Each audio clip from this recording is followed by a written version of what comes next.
everybody. How are we all doing today? My name is Bruce, and I am with me, the lovely as always, Janet from another planet, dressed up like a red pirate, by the way. And the host of today's show is actually our friend, the Crafting Gamer from the Fat Man's Corner YouTube page. Actually, the Crafting Gamer page, Yar. right? Yar! Yes, Crafted Hey, Gamer. how you doing, Oh, sir? bricks. So that's what that background was. Yeah, it's bricks. You're a fan, peeking through it. You get Okay, this is what that's just going to be distracting. this is what Tin Car goes through whenever he's got his tavern behind him. Okay. Do what I did. Just hang a curtain rod on the ceiling and then hang something and then put some lights on it and stuff. Or a Oh, thousands- I've got something, but if I put it up, it'll be blocking the fan, and I'm going to die of heat exhaustion. Or have a wall of paint. Yeah, I go for the paint. Tonight's episode, we're going to discuss a movie. Hey, Jay Walbert, how you doing?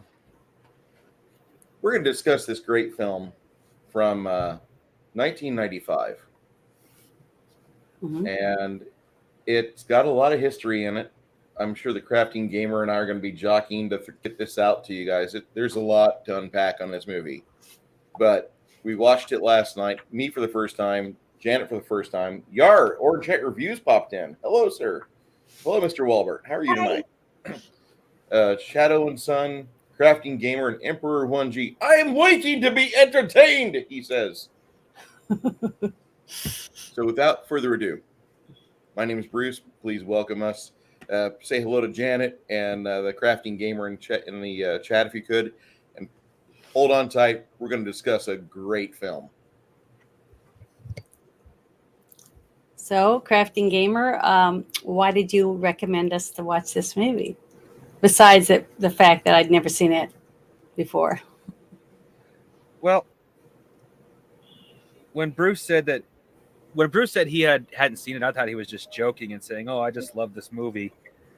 I would love to see this movie because it was something from my child." Like I literally thought Bruce was joking around and said he hadn't seen it. So I was like, "Oh yeah, that's a must, Bruce, especially if you want to watch it again." And I type in, "It's a must." I also was thinking I hadn't seen it for so long. Bruce is going to play it if I do that. Mm-hmm. Be a little selfish and have Bruce play it for me. Well, good. I'm glad we did because I had never seen it before myself. And the reason I never watched it is because I was told it was a bomb at the box office. And when someone says it's a bomb, that means it sucked. At least that's what I thought. But after we watched it and we started reading about it and finding out about all the problems they had with the production, not just the behind the scenes for the actors, the costumes and sets and things like that. It was problems at the executive level with overspending their budgets and borrowing too much money and things like that is what bombed this movie at the box office because they weren't able to, market it the way it should have been marketed. And I think that's what killed this movie. What do you think? Well, movie research is not one of my strong suits. Oh, They use a lot of technical terms when they talk about that kind of stuff, and technical terms is well, even worse. Some of the things that I read about it, they went overboard on the sets, because when I watched it, I was enthralled with the actual city. At the beginning of the movie that they were going through, went on and on and on, and the amount of extras they had and the costumes on everyone was so authentic, and they had actual carriages and horses and looked like hundreds and hundreds of costumes for all these people. And then when you think about the crafty to feed all these people, places for them to stay outside of the camera, views, all that stuff, the boom operators, the camera operators, just every detail of that is a lot of money. It's a ton of money that they spent to get the settings right. And that's not even talking about the actors. And then when I read some more about it, found out that Gina Davis and most of the actors didn't even have stuntmen. that they had to do all their own stunts, and how many injuries there were. So because I know when you're in water, you have to have like scuba people, special water rescue people there. When you have anything with a pyrotechnics, any of that stuff, you have to have firemen, all the extra stuff that you have to have. And there was so much packed into this movie. I'm shocked that it didn't do well at the box office. I'm really shocked because I still think it holds up today. If they were to put this movie out right now, I think it would do well because it has good acting, it has exquisite set. Just everything about it I thought was really good. So is that one reason why you really liked it? Why it would succeed too, Janet. Do what? There's other factors why this movie would succeed today. You and I probably wouldn't appreciate them, but I think this movie would go bonkers today. It would go apeshit today. I do too. I thought it was very good. Yeah, Bruce is talking about the fact that it was a strong, independent woman, which is actually the reason why when I was a kid, I loved this movie so much. This movie came out when I was 4, and I watched it at home for the first time when I was 6, I believe. And this movie greatly informed how I looked at women and the kind of women I like. This was one of the first times I seen a strong, independent woman in a manner that I'd like. That's the kind of woman I'd want to live with. Now, I'm gonna start before the movie begins. This movie was $60 million in the hole before they got things started. They were doing pre-production, and Carol Co. Productions was already in debt from previous ventures, which had not paid out. Now, to give you guys an idea of Carol Co., they were a very revered movie house. They produced and they published out Total Recall. Mm-hmm. And in 1991, they put out Terminator 2. So, something happened, and whoever their investor was, he was bad. Their investor was completely a horrible, horrible planner. Mm-hmm. And they were losing money. Because whenever you make millions of dollars, you do want to throw some money in a bank, a savings account, for a rainy day, for things like, oh, your entire set got leveled by a hurricane. We better fix this. And by the way, while this movie is doing pre-production and production, there's another film having problems, and that's called Waterworld. And that movie took a long time to produce too, because, like I said, it got hit by a hurricane. Yeah.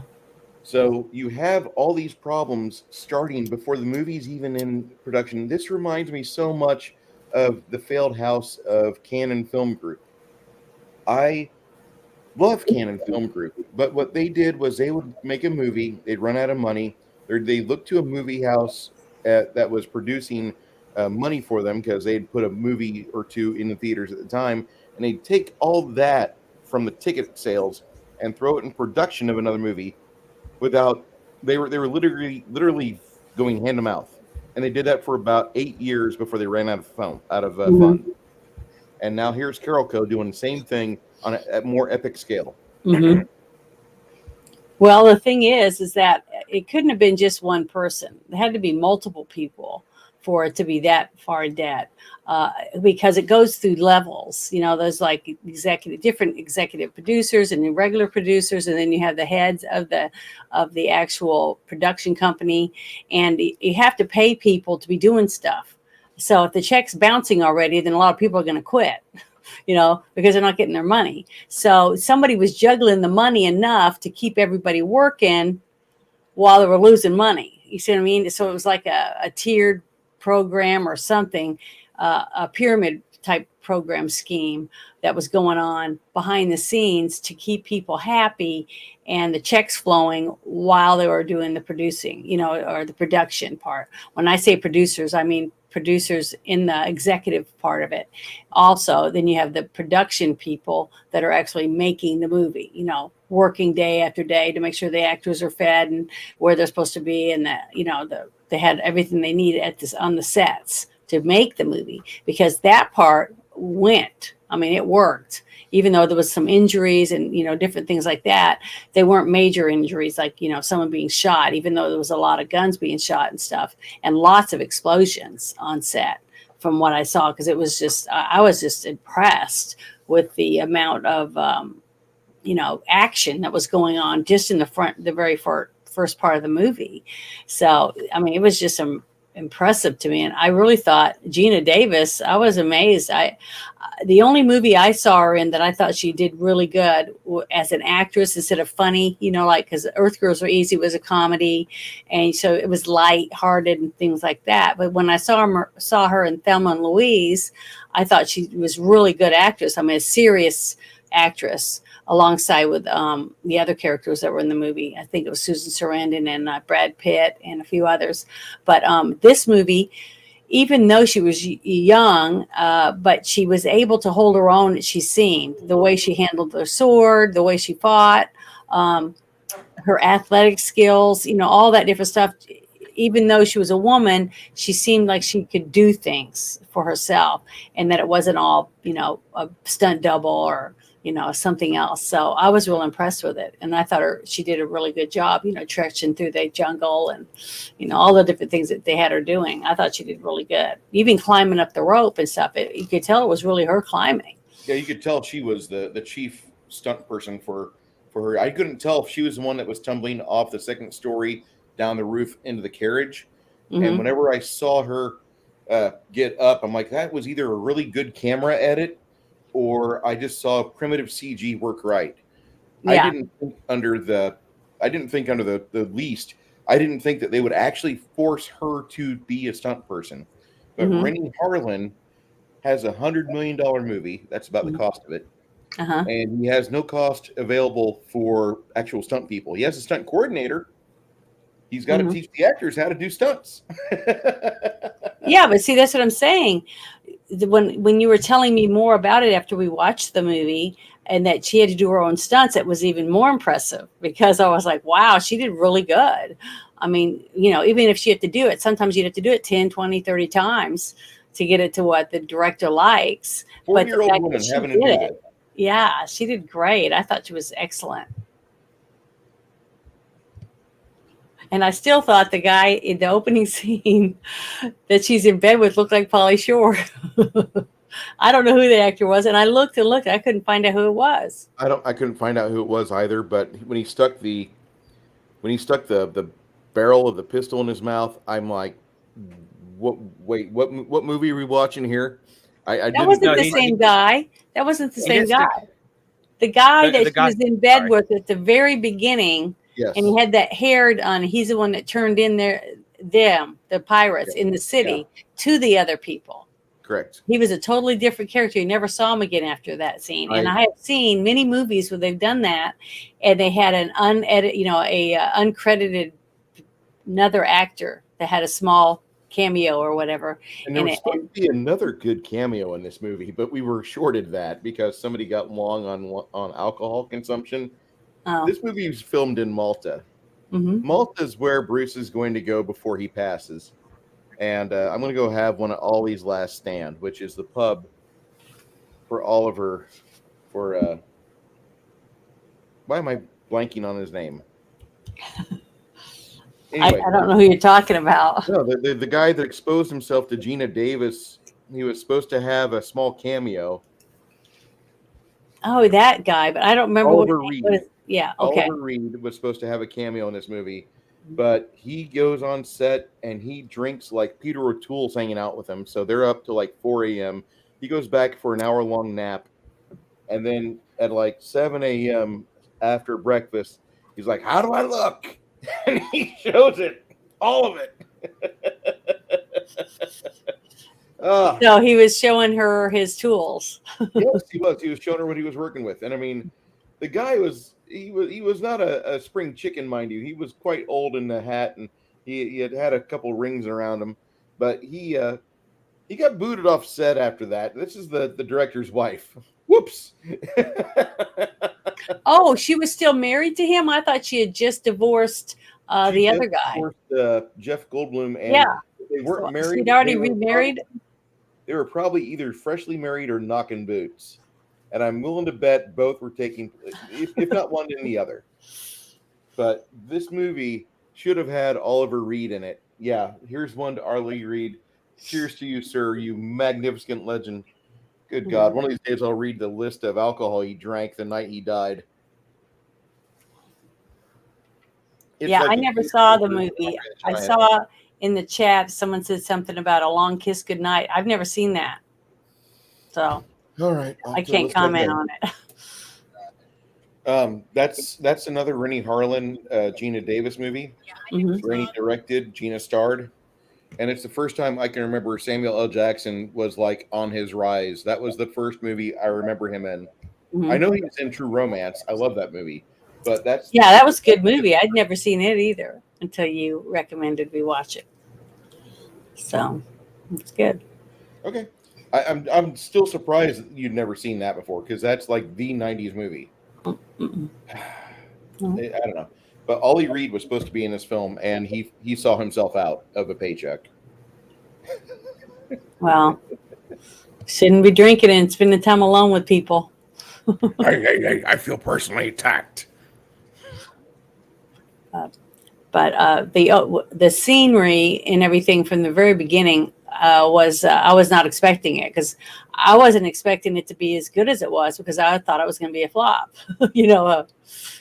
Lots of problems or whatever else. But you couldn't tell from the actual production, of the actual movie. And once I watched it, I thought it was really well made. I thought the action was really good. I just thought everybody did a good job portraying the characters that they were, the bad guy, you hated him, you wanted to see him lose. So, what more do you want in a good movie? It had lots of action. Frank Langella is in this movie, and I have a very, very concerned heart for him because he's not a young man or even a middle-aged man anymore. He's in that tier of gentlemen that we're going to lose in the next 10 or 15 years. Mm-hmm. And I'm very sad about that because nobody lives forever, sadly. But he's a very skilled actor. He's a very good actor. And he played a great villain in this. And if you guys don't know why I like Frank Langella so much, it's because he played Skeletor in the miserable Masters of the Universe movie from 1987. Uh-huh. I love that movie. That's a stupid movie. It's one of the worst movies of all time. It's my guilty pleasure. Mm-hmm. Well, we're all allowed that, I think. I'm not sorry about that. I said it. It's like Janet and Bad Girls. I got a movie like that. I still like that movie. I still like it. Just like I like Lars and the Real Girl. I still like it too. I hate that movie less than the Bad Girls movie. Mm-hmm. Yes, Frank Langella used his Skeletor voice in this film. I just wish he would have came back as Skeletor. I know. Stupid wishes. This movie's fantastic. Matthew Modine. The part where I wish they'd done a little more to show the relationship between the daughter and the father before they killed him off. That was such a small scene. And the fact that she had to cut off her dad's scalp to get the skin, because the map was on there, when he was saying for her to, he was telling her to cut off his hair. I was thinking that she was going to take a knife or whatever and cut some of his hair off and then see the map and then write it down or something. You know what I mean? Something like that. No. But later, when she pulls it out of the crotch of her pants, her dad's scalp, and then shows it to him in the back of that carriage, I just thought that was kind of bizarre. It took me a little while of them all taking it out and opening and closing it with the hair sticking out of it and stuff. I thought that was just kind of gruesome, but it seemed kind of believable. But I don't know how you could do that. I mean, they didn't give you any details on how she fixed it to where it didn't rot. You know what I mean? So that was the one thing after I thought about it, because when you skin something, you definitely have to put salt on it and start doing stuff to prepare it for tanning, right? And stretching and whatever you're going to do to it when you cut off the hide of a cow or a deer or whatever else. If you're going to keep it, a bear, you can't just take it and just stick it in your clothes and carry it around because it's going to reek. you know. So This I is thought, the same time frame where people were wearing wigs and smelling miserable. yeah, I know that, but I mean, I just wish they put a little bit more effort into that part of it to make it a little bit more believable, especially when her father dies and then she has to scalp him. you know, it was just, they just cut it all off. And then she's happily showing her dad's, scalp to a total stranger that she just, paid for out of prison. I don't know. And then, because he was there with her talking is how she figured out the reflection is what they had to look at, the reflection of the map to make sense of it. So I like that, the way they did that, as an I assure accident. you, madam, they're normal in every way. But I thought that was really good, the way they did that part of it. But getting to that one part, I wish they'd just put a little bit more, Did something it in really that. feel like a 2 hour long movie? Mm-mm. No, it went by quickly Yeah, Yeah. because it was so fast paced. It wasn't really boring. There wasn't any boring areas. You were intrigued to listen to what they were saying, how she was figuring out the different parts of the map because there was 3 pieces to it. Yeah, even when it was just talking, you feel like you were watching something happen. Mm-hmm. It's Yeah, not something just was like unfolding. I've seen a lot of different talkings where it's just, okay, can we get over this now? This is boring. But even like I said, even in the talking parts, you feel like something's happening, so you'd never get bored. Yeah, there was always something going on. I mean, it was like they're battling their way through the city, okay, to get back to the ship and everything. And that's when she sees the sign and she realizes the numbers on the map were the latitude and longitude or whatever. She's trying to figure out, which direction for the map or where they were supposed to go to find Cutthroat Island. And so different things like that made it believable for things to pop in her head because so much stuff was going on. It's fast paced. Because I know all of us have been through something like that. You'd be going somewhere and you walk out of the one room and you're like, shit, I forgot what I was supposed to be doing. You have to go back in there and you'll see something and it sparks your memory and you're able to remember what you forgot or something, Yeah. So that's why I thought that it brought a human connection quality to the part that she was saying when she would see something and it would make her mind go, oh yeah, that goes here or that does this. And I like that part of it because it showed that she also had a brain. Yeah, speaking of good scenes, since I'm a little bit of a host, I do have a couple things I was prepared to be asked. I guess I can ask them instead, such as, what was your favorite scene? I will start with you, Janet. Oh, I'd have to think about that for a minute. I don't know. Just give me a few minutes to think about that. Okay, how about you, Bruce? As we're talking about it. I would say my favorite scene was actually at the beginning when she was losing her dad. That was the part that I actually like. Gina Davis wasn't quote unquote acting that much in this film. She was being a good Gina Davis character, but when she was with her father, it felt like there was something that was going on under the surface, and I think she just put more effort into that scene. And you had the smoke, you had the waves, you had the boat, and then you had all the mutinous bastards. And I just thought that was probably the best scene of the movie, although the rest of the movie held up really well. Yeah. Okay, now that I'm thinking about it a little bit, to me, one of the best scenes to me was the actual part where they actually find the treasure and they see it, and from the light from above shining down a little bit on the water in that little cavern, and then you see all the gold and the doubloons and everything, and they get over there and they start digging in it. Who hasn't thought about that? I get goosebumps thinking about it. When you're a little kid and you open the treasure chest, even though it's not real, and you're at, like a theme park, whatever, and you get to stick your hands down into all those coins and you just feel, I don't know, I can't explain. It was a childlike feeling of excitement when she reached into that silver little box that she found and she opened it and she pulls out all those gems.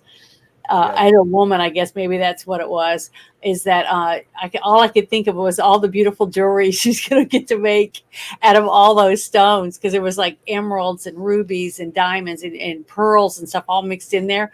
I just thought that was a real exciting scene for me. And it was the look on her face when they zoomed in and she's like, we found the treasure or whatever. That whole scene, to me, I really liked. And later, I don't remember, we were talking about it afterward, about how they were able to get the treasure back out. And we were trying to think in our mind how they were able to get some of those bigger chests with money, and now, because they were really heavy. So they would have had to have somehow brought bags in, or other smaller boxes to transport stuff to get it out with the ropes and everything. You know what I mean? To get all that out. But the other team that ended taking it, the bad pirates that took this, the ship away and everything, they had more people, to be able to do all that, to transfer that out. So, because there was a couple areas where they had to pretty much crouch down and slide across and stuff on their butts and stuff. So that would be the only way they'd be able to get that out, is have ropes to be able to pull and transfer it into different types of things. But the look on her face and the excitement she had, because I'm sure she heard stories from her father about different things about this island and where the booty was at and how they've been hiding it for years, that type of thing. And then for her to be the one to find it, in honor of her dad that died in front of her, that type of thing. I thought that was a pretty good scene. The other part, and Six Nations just hit it on the head. That scene reminded me of Goonies quite a bit. And, the Goonies was all about those 7 kids getting a hold of this treasure and beating the gang with Mama, to the pirate's lair. And that was really cool. But here you have these pirates, and then you have the entire ship that she's got command of. And the better part of that scene was after the point when she's telling all of her crew what they've earned, and when she's giving specifics of how it will be dellied out and how they can either choose to do whatever they want, and people are making plans. That really, for some odd reason, that scene hit me pretty well too. I mean, I'm not going to say Gina Davis is the best actress in the world, far from. But the first scene with her and her father, and this scene here when she's telling her crew what they've got and what it means to her to be able to tell them, if you want to quit, you can quit. And everybody's kind of looking around like, did she just say we could quit being a pirate and they're going to kill us? And she's like being sincere and honest, like, go enjoy yourselves. This is ours. Even though she didn't want to, even though for her own self, she wanted to continue, doing what she loved, being a pirate. But when some of the guys were actually looking at the treasures in front of them, and it was a lot. Once they sorted it and it was separated and stuff, you got to see the different stuff they were able to bring back and actually save because of her quick thinking about putting the barrel, tying it off on there so that it would be high up above it, you know what I mean, floating, so they could go down the rope and find the treasure and bring it up. But that whole scene, when she started hearing some of the men thinking about wanting to maybe start a family, buy some land, and things like that, you could see her disappointment, across her face, that some of them were actually thinking that, this is it. They don't want to do anything more. Because why be a pirate and get all this money if you're never going to enjoy it, And so I'd be torn, as one of those people on that ship, how lonely you might be for never having, the love of your life to, have a family or whatever else.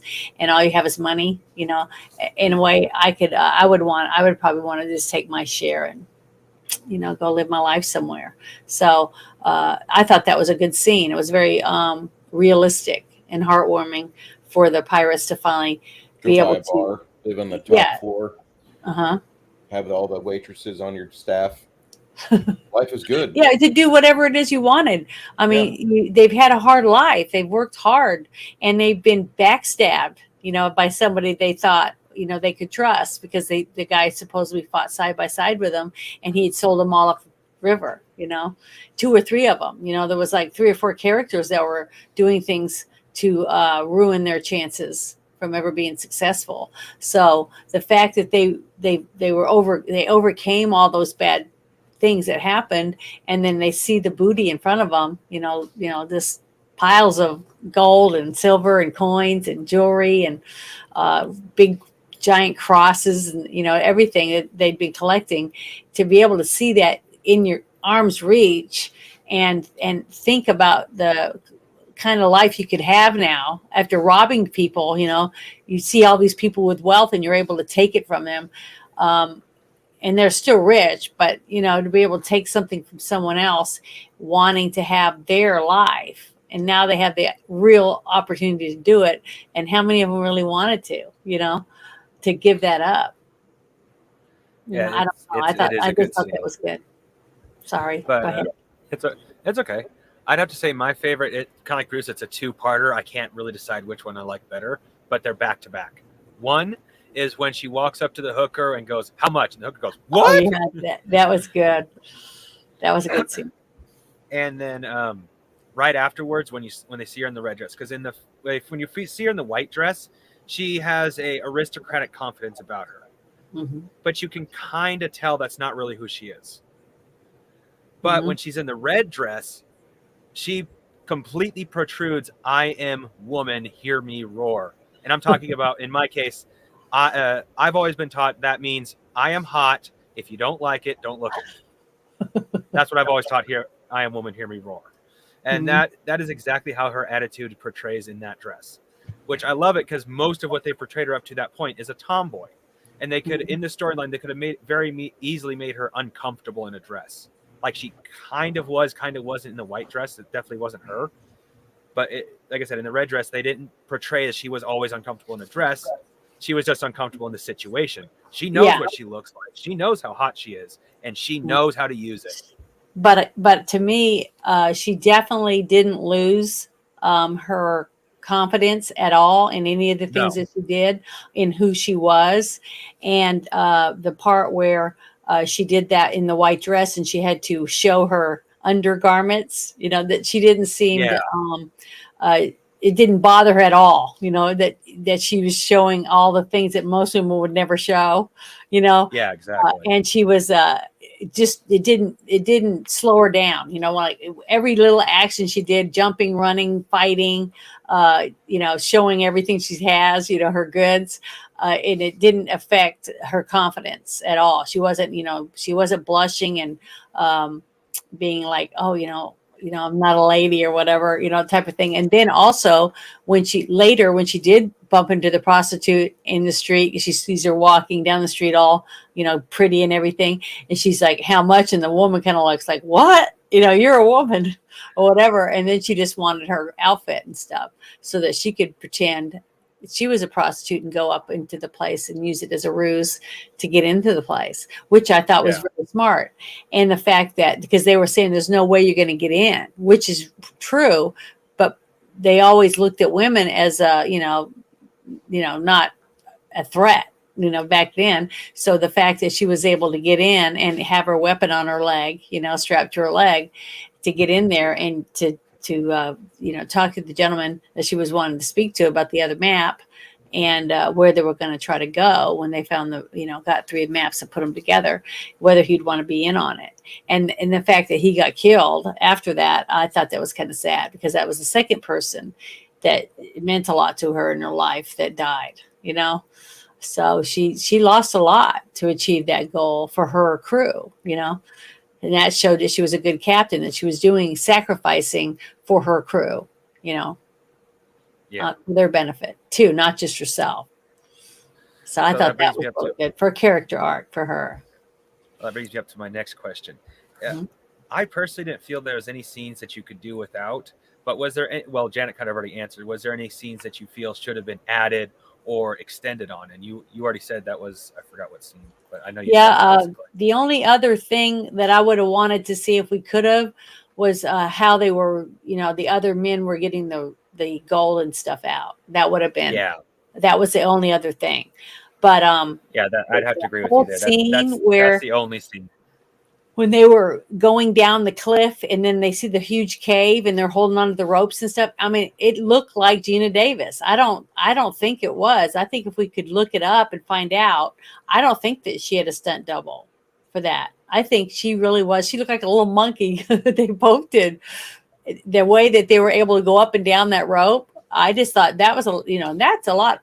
If you've ever tried that, that's a lot of work for your hands. I mean, Oh you yeah. got to have really good, strong hands, not just arm strength. You got to have strong grip on your hands, and grabbing that type of rope, it's very, very thick and it's very rough. I mean, so I was just concentrated, thinking about all the different things that they were doing, and also the gentleman that somebody was talking about last night, the one that was using the chain as a weapon to wrap Yeah. around people and get them.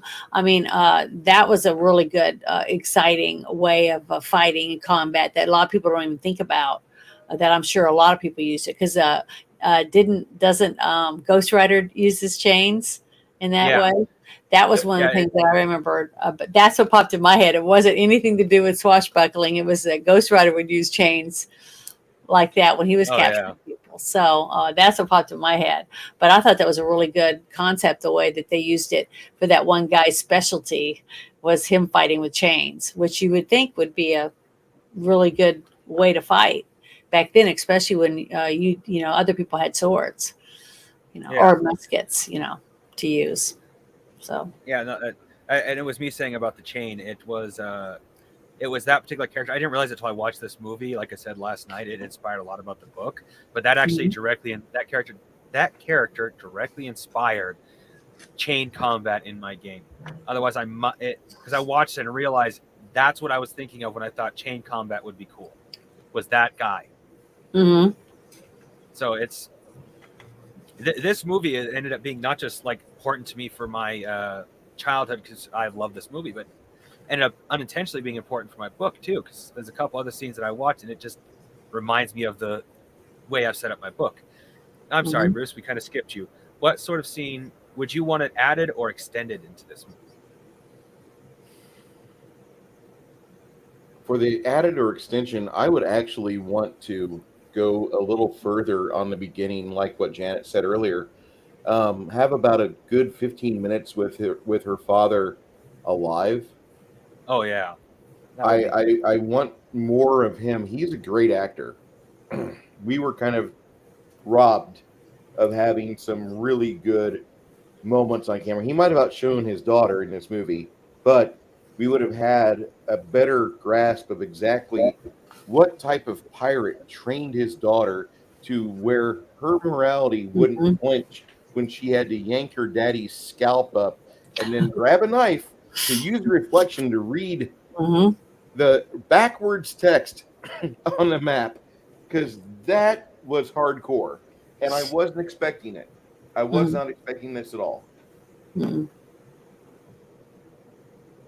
Yeah, because I needed that for me because I'm a tomboy.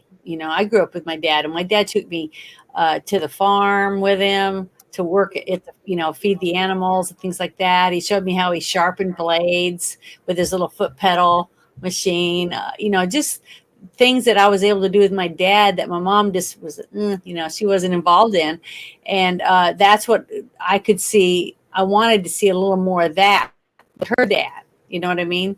So that, I don't know, just to me, it would, I don't know, give a little bit more of a connection on why she was, the type of woman that she was. Because she adored her dad, apparently, because she grew up on a ship, Her dad's the reason why, because he was a pirate.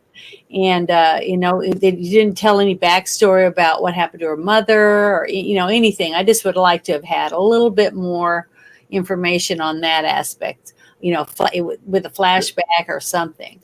But besides that, it was still good. In my head, she was a daughter, a woman that was born at a brothel or a bar. And the pirate didn't really have a heart of gold, but he knew that the lady that birthed her probably wouldn't be able to take care of her.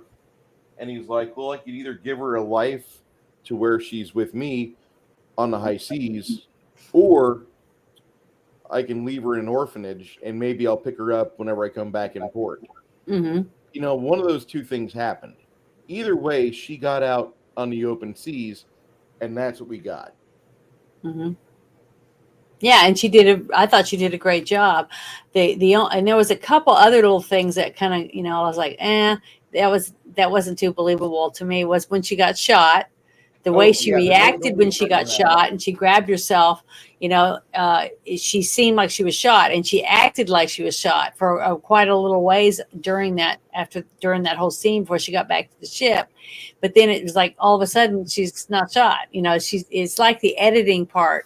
They kind of messed up a little bit, making sure that the scenes were tied together properly. Well, So, what it was supposed to be, at least from what I can tell, knowing a little bit about pirate mentality, is she was trying to not show weakness in front of her crew. But I agree with you, they could have done a little bit more editing, like maybe just a little snippet where she says, I can't let them see this, and then she moves on and you see her acting all like there's nothing wrong.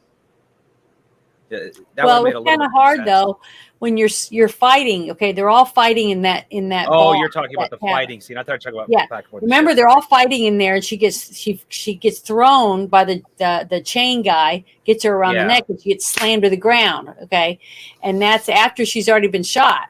Okay, and almost all her crew saw her get shot, so they knew she was shot. So they knew that she needed help, and the she was loyal trying to. crew knew she was. Yeah, that's The what I loyal mean. crew knew she was shot. Her really close guys that do things with her, that she's in confidence with, right? Yeah. And she tells them things before they, tell anyone else on the ship to make sure that they keep the morale up and whatever. But they didn't even really act like it was a big deal, so to me it was like they skipped over or they forgot or something. And then when she's back on the ship and that's when you see her collapse, that's the only time anybody really pays any attention to her. But how could they have not seen her get shot? I don't know. A little bit of that part of it was a little bit iffy for me, but it didn't take me away from the movie. It didn't pull me out enough to say, oh, this is terrible, I'm not going to watch it anymore. So it was still good, and there was so much action with all the other characters involved. So I still watched it. It was good. But I just wish it, I don't know, like when the guy, the prisoner, I can't remember what his name is for right now. I lost my Matthew Modine's character. When he did the whole thing with the gunpowder, the candle, and the little kid helped. Okay, that whole thing was good. And if they would have made it more like he was trying to help her because he saw that she was shot and he was wanting to help her more, but they didn't, I don't know, the way that they edited it just didn't seem like that was the reason why I was doing it. You know You what just hit on my biggest critique of the movie. Okay, what? Editing. The editing of this film is like middling at best. Mhm. There's so many parts where there's a scene cut, scene again, something's out of place. Like there's goofs all over it, but because people don't like this movie, it's not so littered up on its goofs page on IMDb. But there's like 7 or 8 times where I'm watching things and I'm like, that doesn't quite look right from the last scene. Like it just things were different, things were out of place. It wasn't as bad, was not as bad as like CGI in a Marvel film or Mhm. a Disney Plus show or having a Starbucks cup on set. Wasn't that bad? Or wearing But tennis shoes yeah, wearing tennis shoes. with a night uniform. What the Yeah, heck is that things like Nike that. skirt doing there? It was not that bad of a film, but the editing is what I could see if the people are going to get critical about this movie, the editing is where it all falls apart. Mhm. But the scene where she gets shot, I'm watching this last night with everybody. Yar har, Mages Museums, how you doing today? Um, where she gets shot, holy cow, she gets like she's got to have like a stack of hit points. She's got to be like Helga in our game, the barbarian half orc girl. Like Yeah. she's going through the motions. Come on, guys, do this. And she's using her diaphragm and she's using her stomach muscles, everything. And instead of her like doubling over in pain and realizing, like, hey, there's a 1.25 inch piece of metal, spherically shaped, embedded in my hip girdle, and staggering off and having a large loss of blood, and somebody helping her. No, that doesn't happen. She's there belching orders and telling stuff. I was just about right there. That was the part where I was having trouble. That's it. But I got to say, and I'm losing viewership. I'm going to drop the camera back down on the miniatures. But I wanted to say that that's the worst part of the movie, because when she got shot, you saw the editing go to hell. They did a lot of rewrites on this movie. They did so many rewrites that Rennie Harlan had to put in $1 million. The director of the film, I'm fronting you $1 million. I had to rewrite some stuff. How much? Here's the script. That's an awful thick script. It's all of it. They did so many reshoots of this movie. Yeah, you can tell that the editing was skimped over, and it probably because of the lack of money. Okay, because you got to remember it's already filmed. And the athleticism of of Gina Davis and the rest of the cast of this movie must be put up, even if they don't have a budget for stunt performers. The stunt coordinator got them in shape enough to where they made it look good, and you could tell that the actors were the ones doing their own stunts. I got to hit this again, because stunt performers make a movie if it's done right, if it looks right. If it doesn't look right, then you have a movie like I'm Going to Get You Sucker, which will take you out of it. I'm Going to Get You Sucker is one of my favorite films, but they have the best fight scene. They replaced the black lady with the white dude with the black wig, and he's still got a mustache, and he's in the middle of a fight, and then at the very end of the fight, the black woman's there on camera again. It's perfect. But they use the actors, and they gave them the actors training on how to do things. I can only imagine that made the insurance go up further. This is in Malta, and they filmed it somewhere else, like Morocco or some other place, not friendly, not a real great place to be. And it came out looking great. Not edited well. Well, that's one of the things, though, is like I said, right off the bat, the scenery was just phenomenal. The beautiful water, the islands that they choose to show in it. You could see all the colors and the depth of the ocean and everything, and the two beautiful ships they used. The 70 plus. The costumes. I mean, just all that. You could see it. They spent a lot of money on it. I could tell that was a lot of money. I mean, it was just so much. I mean, it was just overabundance of it. And that's what was sad about the most of that part, to have it ruined because of editing problems and budgeting problems, because people in offices that never even went on the sets caused them to have those types of problems. And that's sad, because even the actors, they did the best they could, and they even did their own stunts. And I thought they did good, considering, when I first watched it, I wasn't even thinking about them not having money. I just kept trying to think, why was this movie a flop? I've seen way worse movies than this one, and they actually made money. That's why I was thinking through the whole thing. I was trying to figure out, why was this movie bomb? I thought it was really good. I mean, the blockbuster star, $70 million. Yeah, but Mage's musings. Bruce may not have a pirate hat, but I have an eye patch. Like this, it makes me look like an I can take my hat off. Gary. But I like having the hat on with my outfit.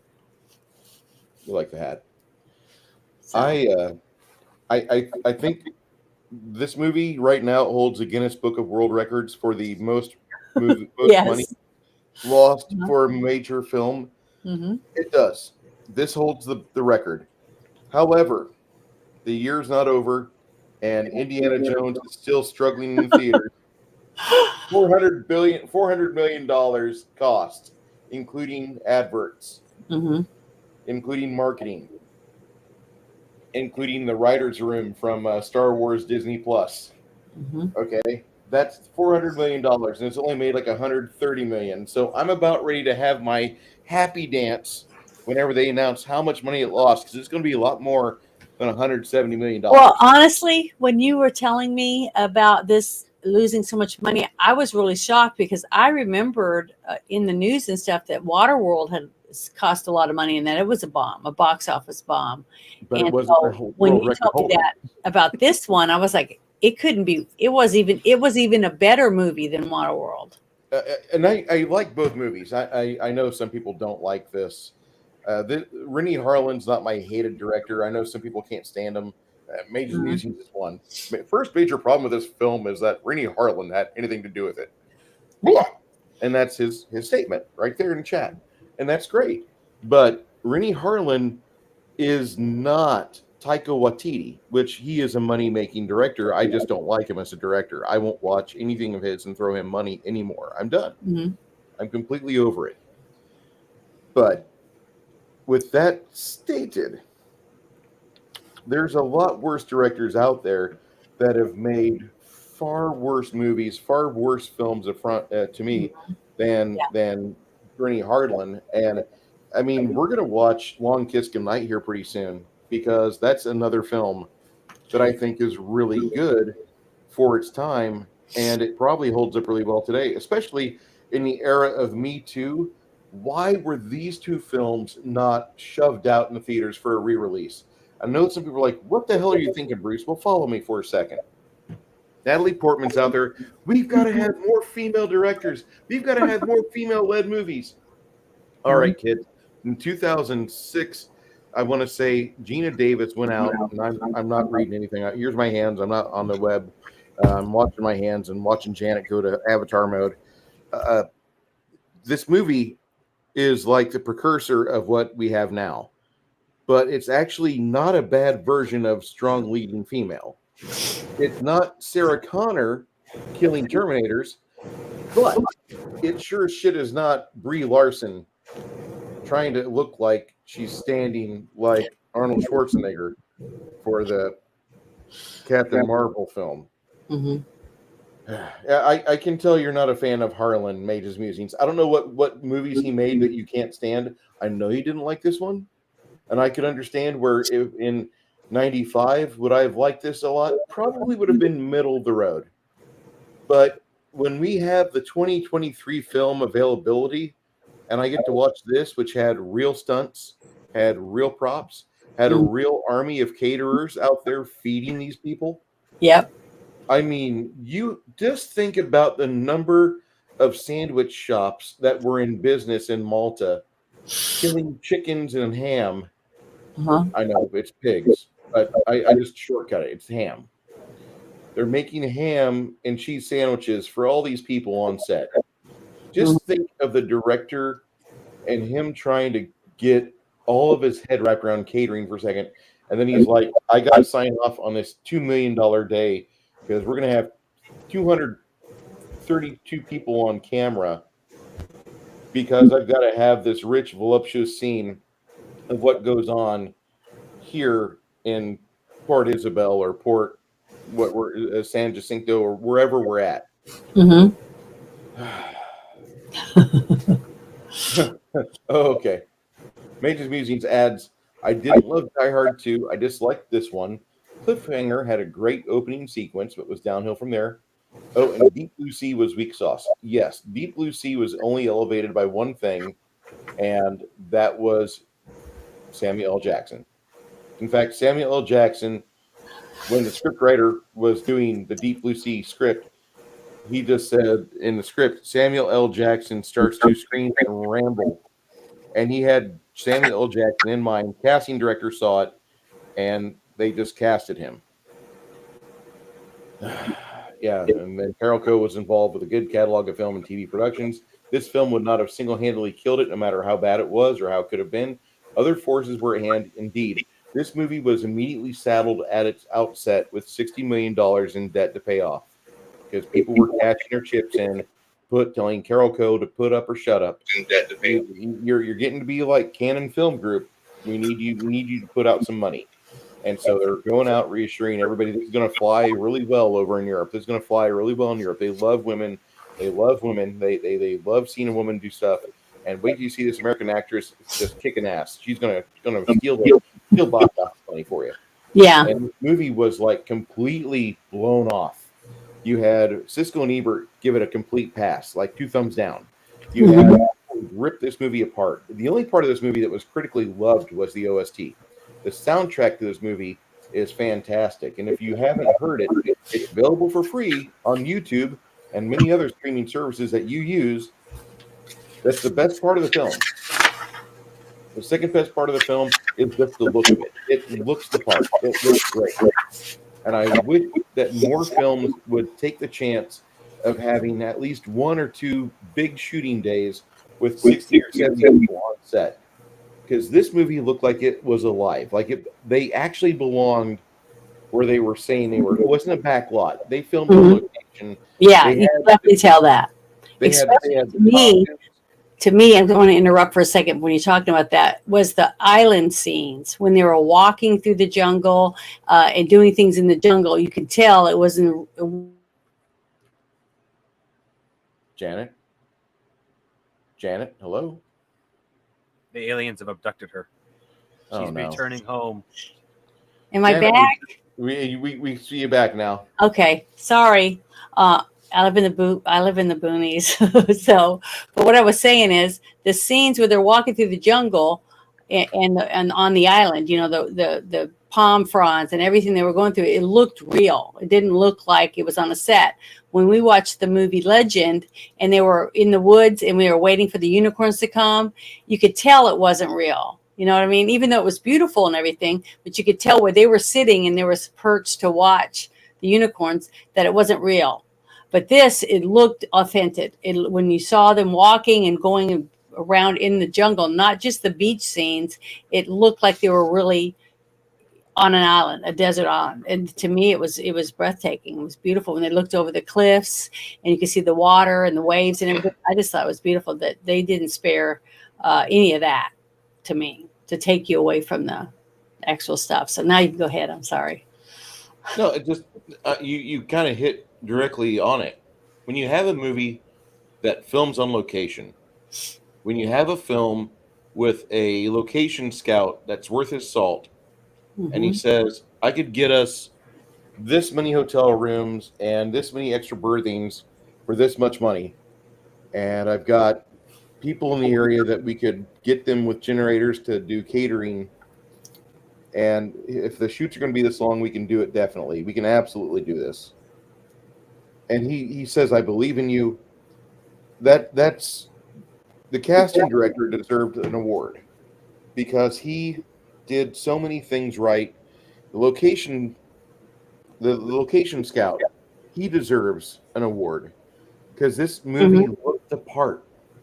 This movie did so well in just making it feel like you're watching The Age of Sail, and you're watching these people on the wrong side of the law live their lives and go after the big dream as to why they even got into piracy. This is a great film for that. It is not a good film to watch if you're a critic of editing, if you are a medical student, if you're in law enforcement. I would not watch this movie if those 3 conditions are in play. Because if you know anything about gut wounds, you will realize that she would not have been doing half the stuff she would have been doing for the rest of the movie. Especially When it's near your liver and stuff, you're going to have a lot more blood. She probably should have died.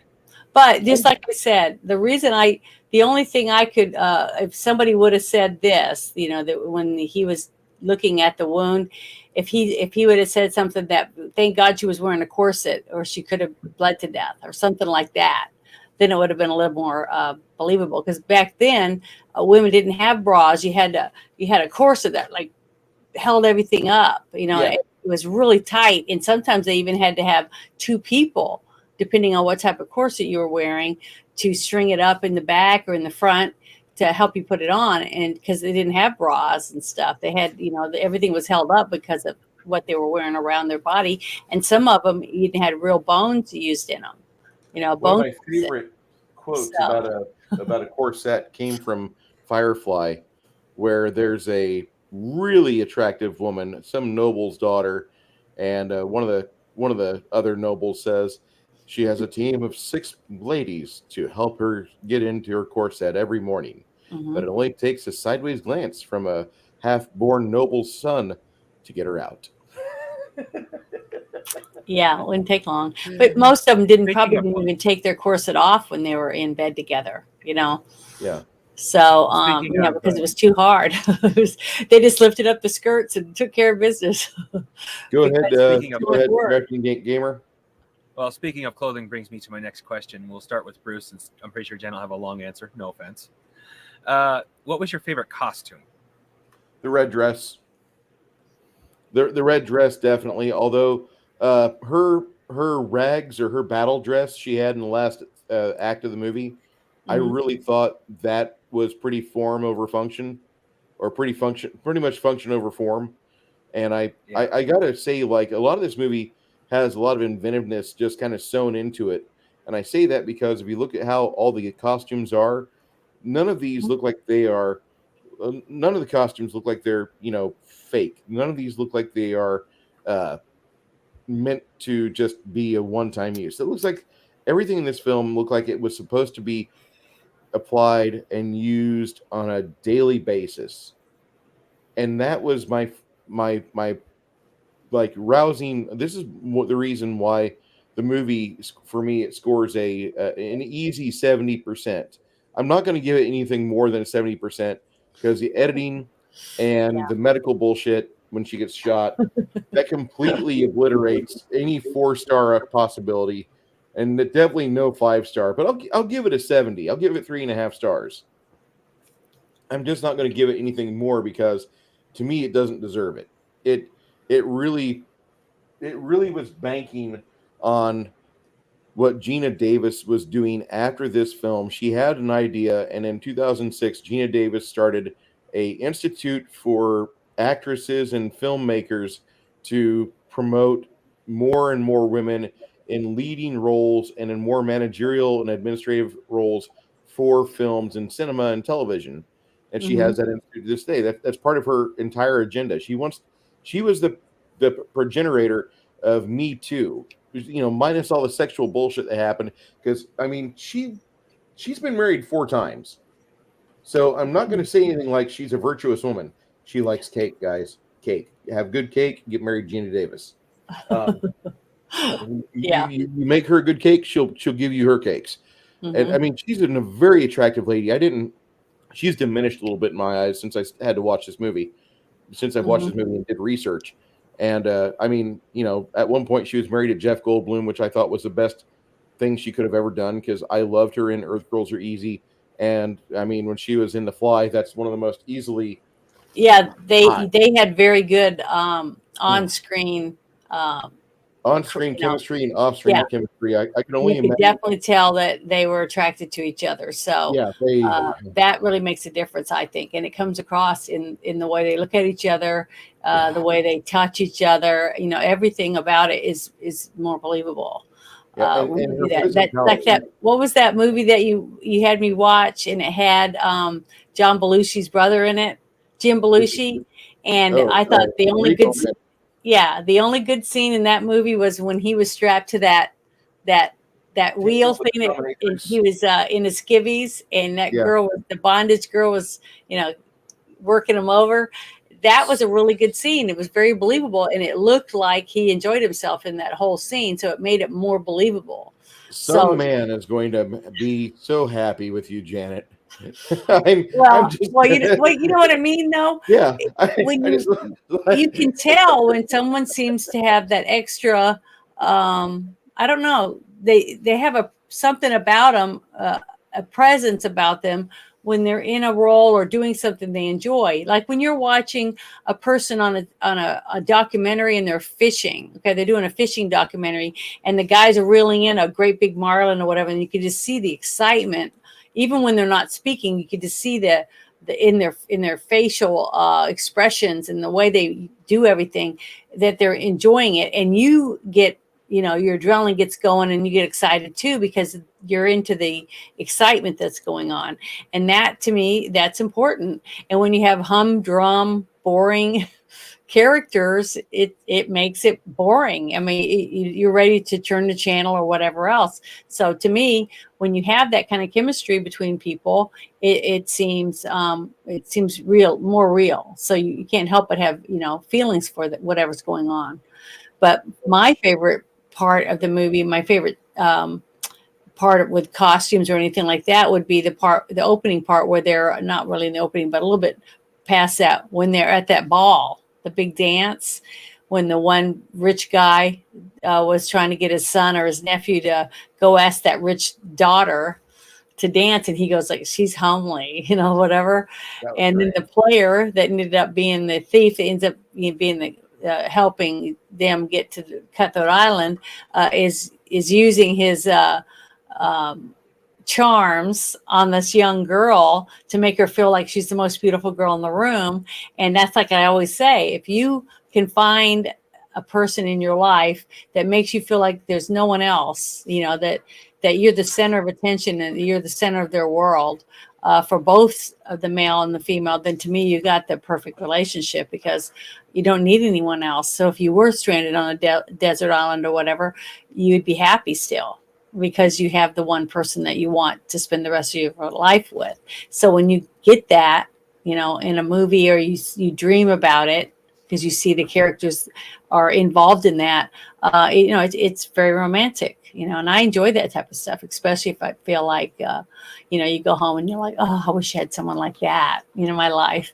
It's nice for girls, I guess. I guess men don't think things that way, but that's what I look for in a romance, on a movie or a TV show.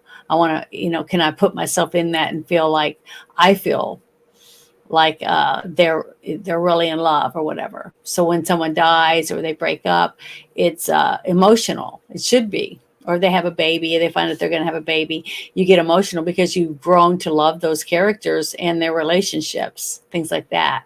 So I just look for that extra thing that goes in between the lines, which is something that's not words. Basically, it's a chemical reaction between the characters and how they get along. Like, movies with best friends, guys that are best friends, that you'll cry when one of them dies or whatever, because you could tell they had some type of a chemical,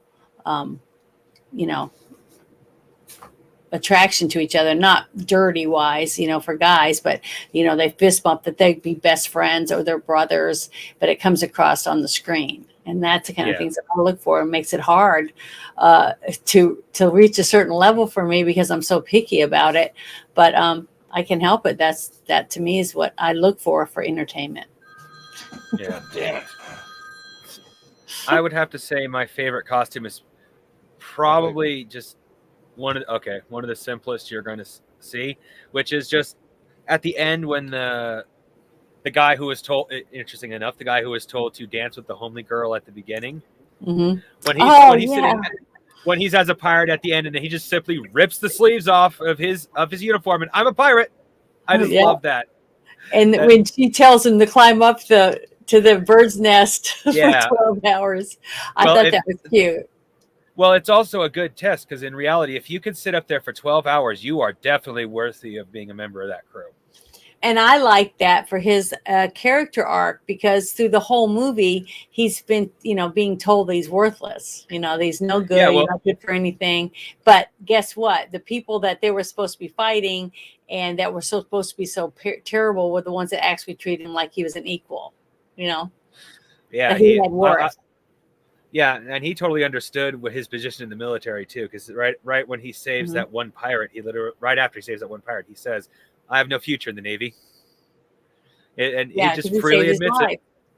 Mm-hmm. See, he sacrificed for someone else, so that earned him the trust of the other pirates, because he saved one of their own. So I thought that was good. But another scene that I really liked too, that made me think about that, was what was the name of her uncle or whatever, the bad guy from the other ship? dog is all I can remember. Like Okay, I said him. last night with The that cheesy big bad dog or mad dog or whatever it was that his name Yeah. was.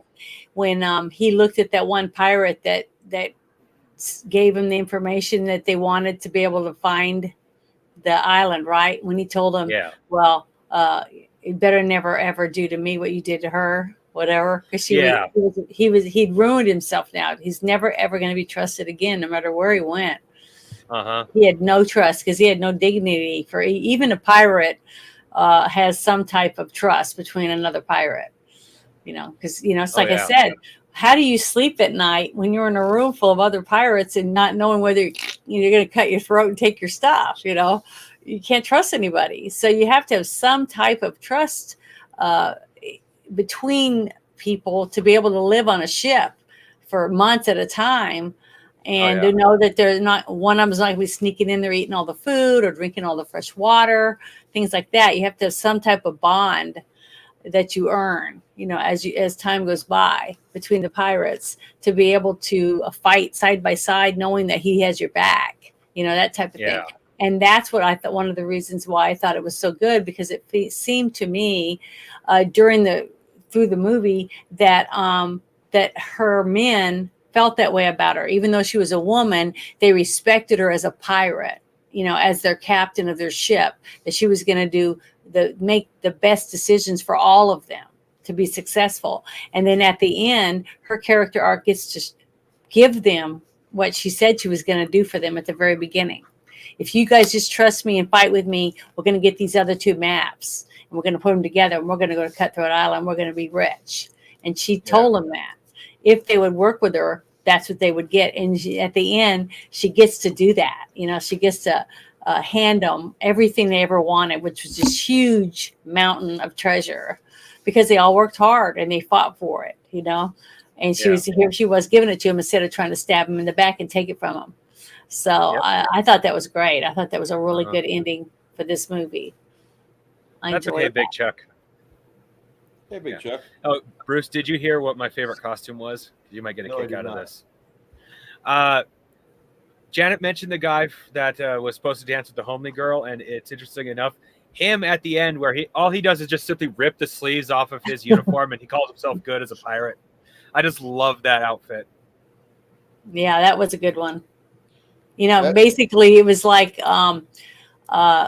stripping away the confinement that he had, being in the military and being told how worthless he was, that he wasn't good for anything. So he basically was able to strip that off, and his inner self got to come out, his inner hero, to get to fight side by side with all these guys that are rough and tough and able to kick some butt. You know what I mean? I just thought that was good. But now the one thing that I mentioned it, I think, while we were all watching the movie, was the fact that I never saw one shark. All these people falling in the water, blood, blowing up, all this stuff, and we didn't see one shark. Yeah.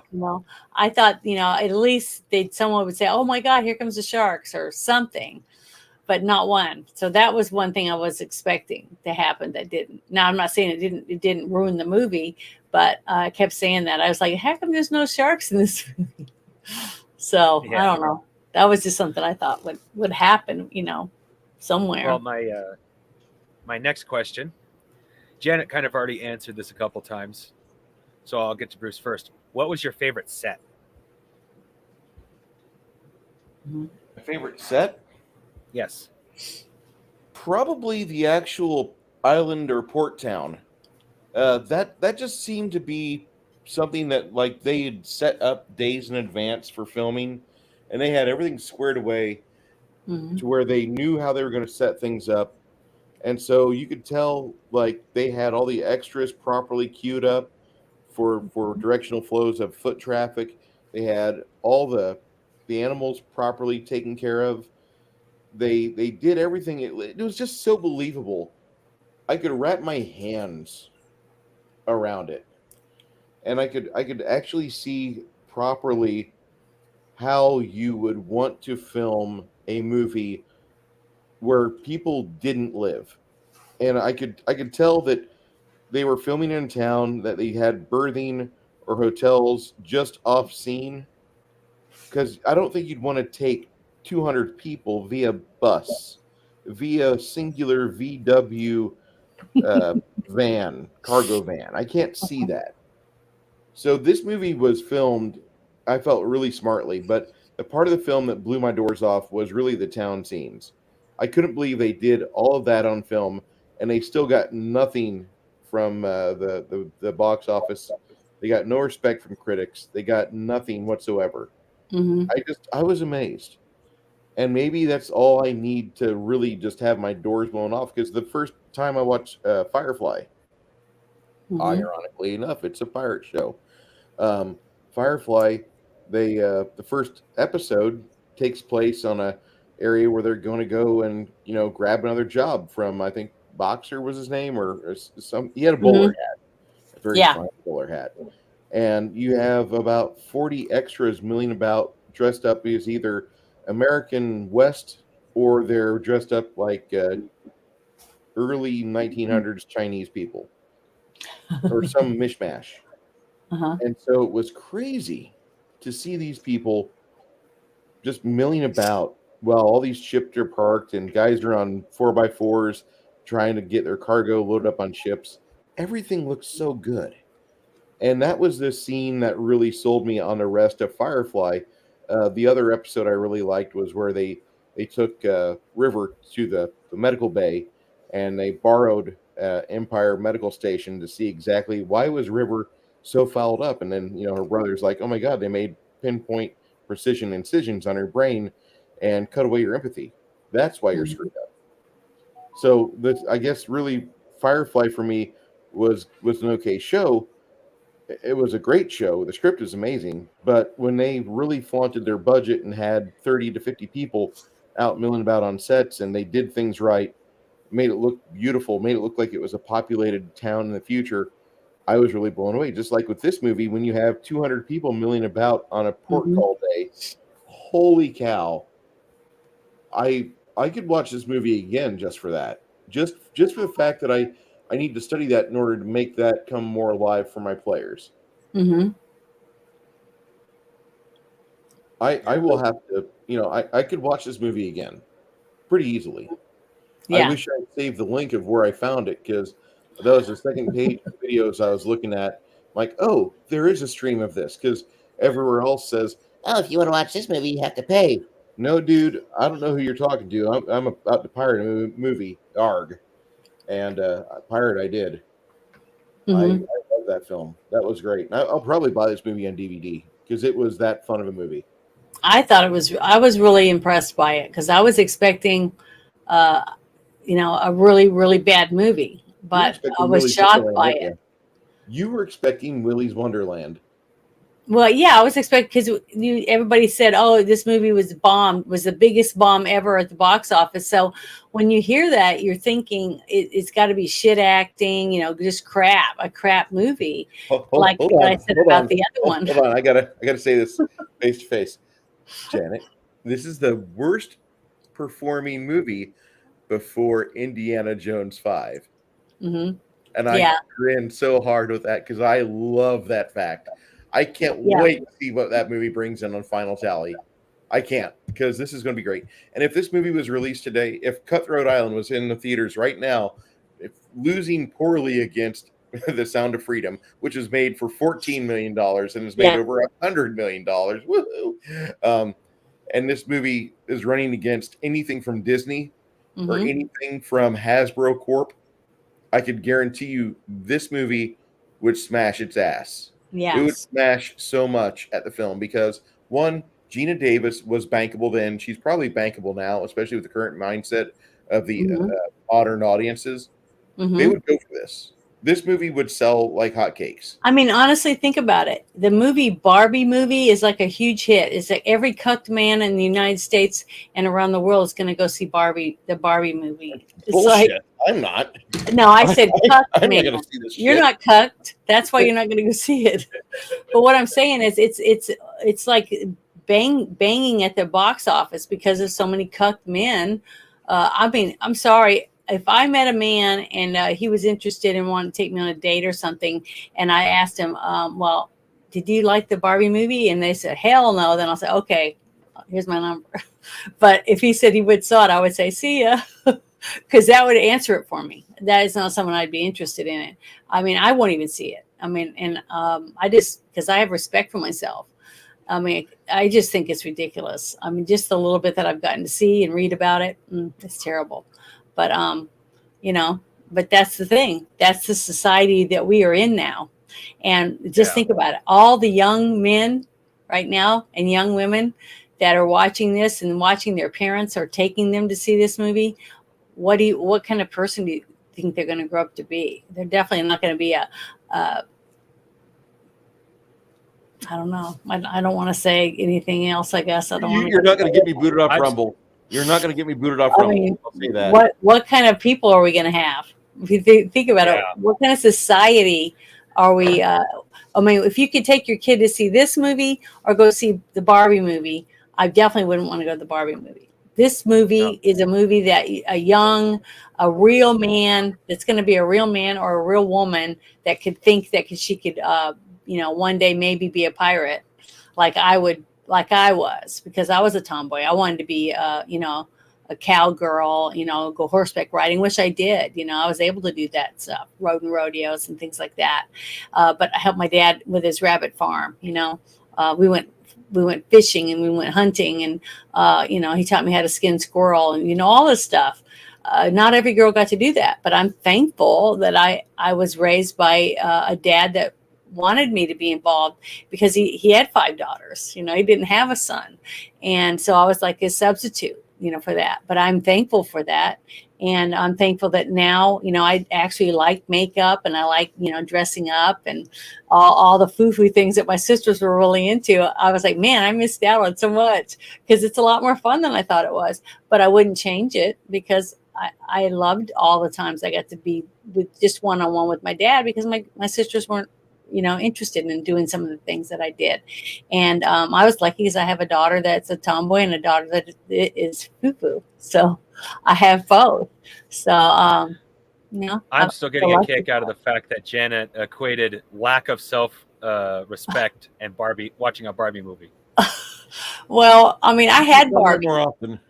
I had a Barbie, and I had a few Barbies, but all of them dated G.I. Joe, stuff like that. Yeah. So it was, I don't know. That. It just was nothing like, like these cucky Ken dolls or people in this movie from the trailer and some of the little blurbs that I've gotten to see. It's just not, I don't know. I just think, and I think it's sad that this is what people think are entertainment today. That's why I'm loving we're doing what we're doing now. Bruce and I have been doing this for over a year, and we love it every week, but we're getting to watch some good, some not so good, but all of them are still better than what we have out, most of what's out now. You know what I mean? Yeah. That's how I'm looking at it. That I want people that are watching some of the shit that we're making today and go back and watch some of these older movies and compare them. What happened, they, all this stuff you hear all these people saying, when they don't have women that are like when Captain Marvel came out, there's no women heroes. I'm like, we just watched this movie with Gina Davis and she was a hero, and it was an actually decent movie. Okay, so they don't have to make a bunch of men cucks walk around with their dick tucked between their legs and let a woman make all the decisions and kick everyone's ass just to prove a point. You see, because there's actually good movies that came out before everyone was cucked. I don't know. I just don't understand it. I've said this many, many times, because it just doesn't make any sense to me. When we did have movies, I grew up reading, Wonder Woman comic books and seeing some of the women in some of the comic books that I read that were, strong and powerful and intellectual, and stuff like that. And they worked side by side with men, and they didn't tell men what to do, and they had to show the men everything they had to do, and lead them around like on a leash. I don't know. They had teams, and they did things together as a team, side by side. They didn't have, one being a cook and the other one dragging them around. I mean, I don't know. I just don't understand it. It's sad. No. Janet, I would have to say, sorry, Bruce. What's the difference between story and screenwriter, because the story and it's written by, and there's 6 guys that are listed on here. Hmm. Probably not a good For thing. the by story, you mean? Yeah. Okay. What's between What two? you have is a story concept. Someone comes to you and you're a screenwriter and they have a story concept and they'll say, okay, I have a story, I have an idea, and this is what's in it. I want this character, and this character, and I want them to have this as an adventure idea, that they're going to raise money and they're going to open their own ice cream shop or whatever it is, that you come up with. And then the screenwriter sits down and writes a story to try to get to the goal of whatever it is that these people said they want. Yeah. But you have to have an interesting story and dialogue between the characters and lead it to where you want it to be at. That's the difference. Okay. Now you have a lot of people that are story that come up with the story, but they also write the screenplay too. So you can have someone who can do both. Just like a person that writes a song doesn't necessarily mean they can sing. They're just songwriters, or they write the words and someone else writes makes the music for the words. See, it can be a combination of different things.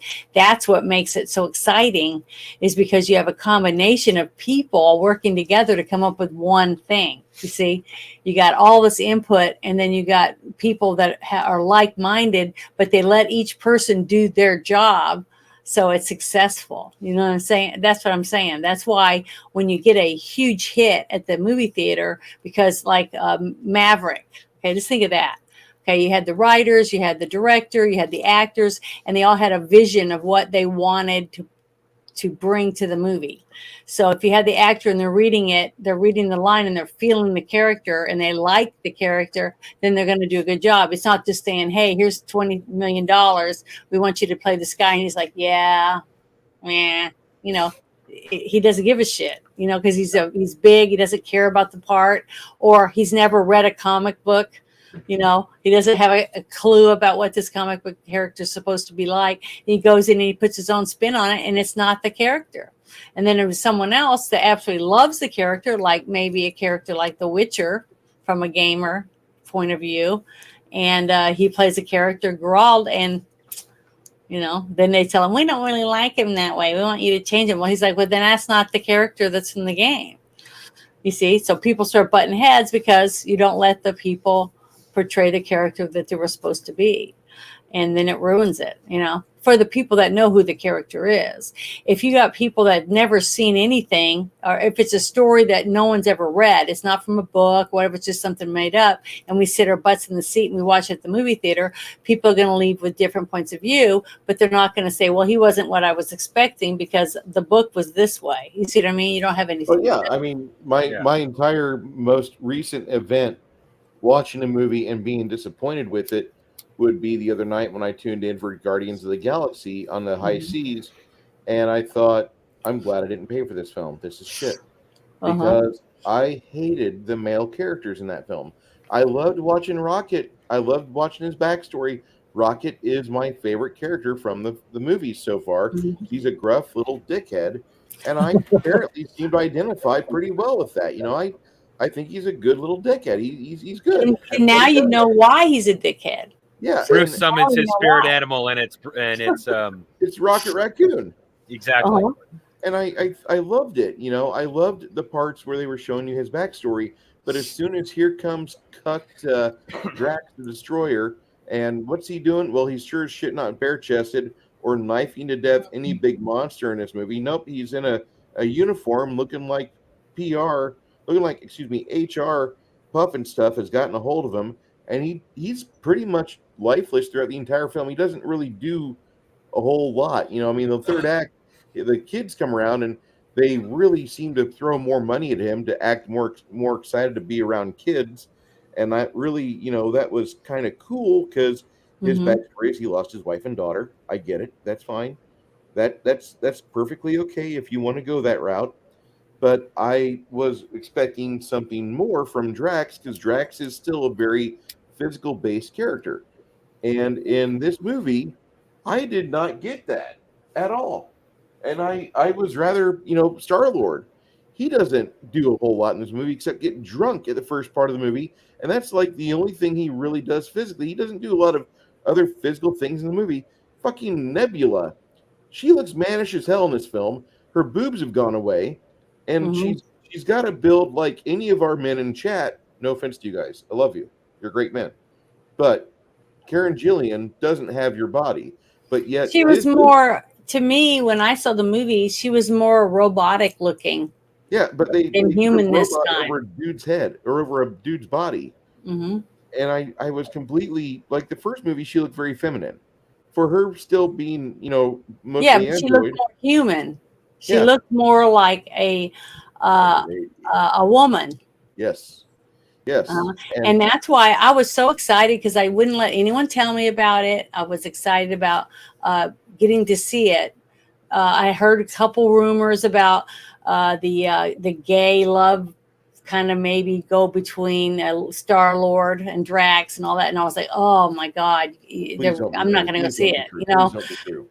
So I was hoping it wasn't true, but then I was thinking that there was going to be a romance between Adam Warlock and Nebula.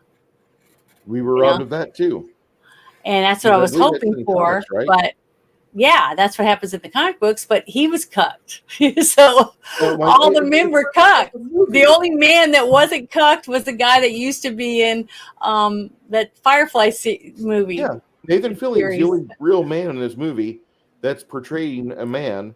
Mhm. Everybody else that's a man is obviously like looking for something else. Got Star-Lord there pining for girlfriend Gamora, and girlfriend Gamora's dead. She got pitched off a cliff by her daddy to get the stuff he wanted.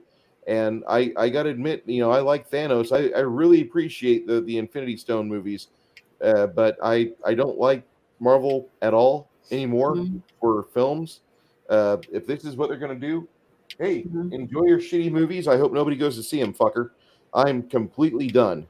Yeah. And I like Adam Warlock. We were supposed to get a good character out of Adam Warlock. We didn't get that. What did we get? We got a kid in the first half of the movie trying to put his face on mom's tit and express his love. I mean, no offense, Aisha's really hot, yes. No, when he first came in kicking ass. Oh yeah, that's what he was doing. Remember? Then I was still excited. I was still excited because he's coming down there and he was kicking some ass. He was showing his manliness and what his powers were and stuff. And then after that, he's trying to get on mom's shit throughout the rest of the fucking film until she dies. Spoiler alert. Yeah. And after that, like the serious part of the film is just him moping around, and like he finds out, like, well, feeling sorry for himself. He was feeling sorry for himself. Yeah, and it like I there wasn't a single dude in that film except for the security chief. Nathan Fillion played the security chief, which I'm really happy he got a chance to be in a good movie. But this wasn't it. Like that movie that set sailed, and this movie was 45 minutes of good film watching Rocket develop a friendship with his little animal buddies, and the CGI for that is amazing. The only time I will say that about Disney is when we're talking about the animal effects for the Guardians movies. Every other time Disney is cued into action, they have fallen flat. I've not been impressed. And I'm so happy I saw this movie for free. Fuck you, Disney. Fuck you, MCU. I'm out. Peace. And that's where I'm at on that. I'll let you guys speak now because I just completely back to our regular schedule program. Thank you. I'd have to say my favorite set was the captain's cabin. I love what they put in there, especially given how little you actually see the cabin. It's like, what is it? 4 scenes grand total. The longest is when she's having surgery and they're focused on her. I feel like they put more detail than was actually necessary, and I love that. Well, the scene where the little monkey, I thought was adorable for the little comedy sidekick for her. It was the cutest little thing, and they just don't use that type of stuff in movies that much anymore. It doesn't seem like. Am I the only one? And chat, if you've seen this movie before, when I asked this question, go ahead, throw in your comment. But when the monkey came out, were you expecting it to die like in Raiders of the Lost Ark? Because that was the last time before this movie that I saw a monkey like that. No, I wasn't expecting to die at all. I mean, I wasn't I even did. thinking about it to die. When with the fatso writing a letter to send off on the pigeon, when he looks up, I was really expecting him to kill the monkey. Because he had that look of, to me, he had a look of, there's still one witness to silent. No,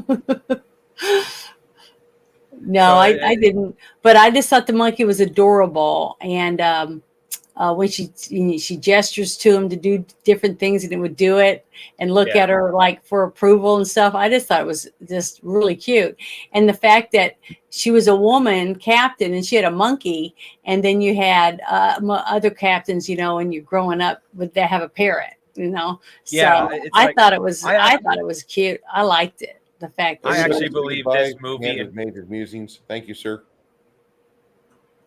I actually No, I'm not believe sure. that this movie partially informed a few. I don't know if you know Magic the Gathering, Janet. I know Bruce does. There are several Magic the Gathering cards where specifically female pirates with monkeys that have special abilities.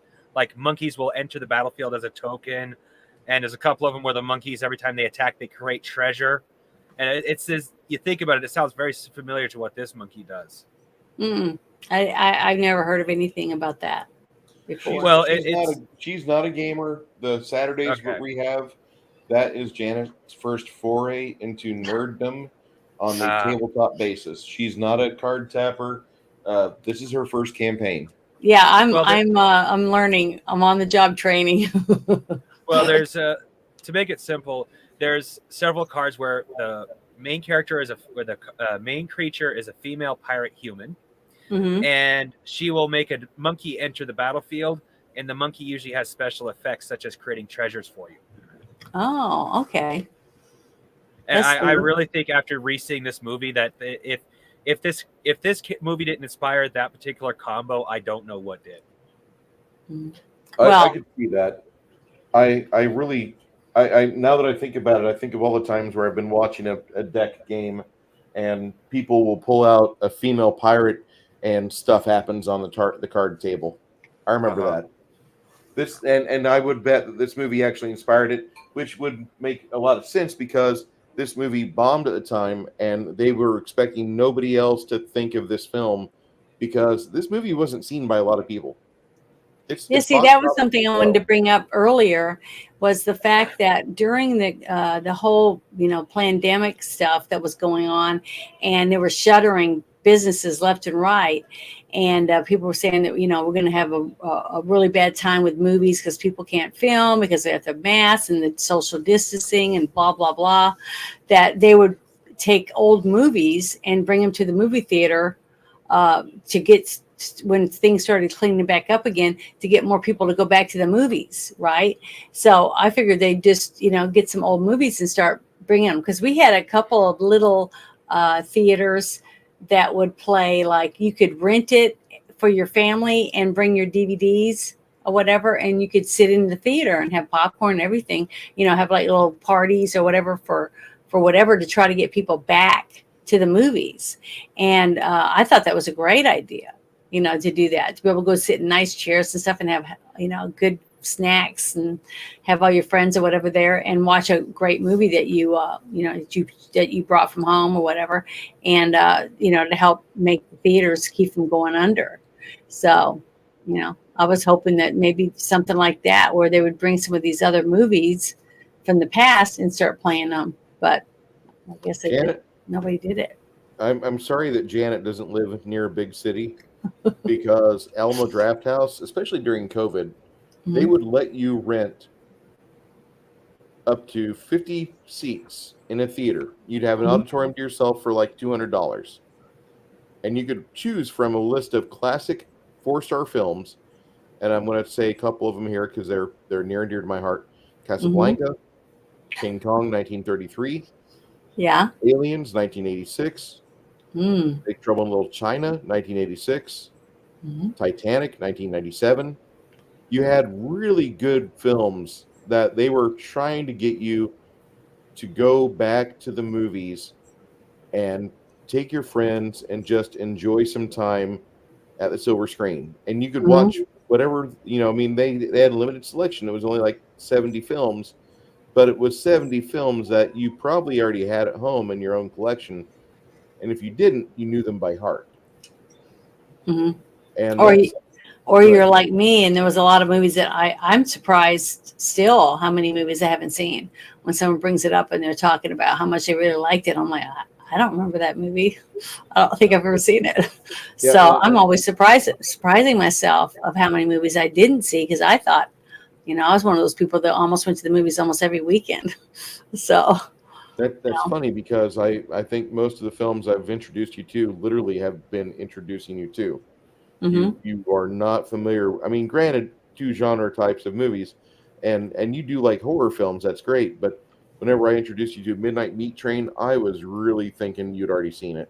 Mm-mm. And you're like, I was surprised. That's why I said I'm surprised of how many movies I haven't seen, and that I've been able to watch since we started doing this, which I'm loving.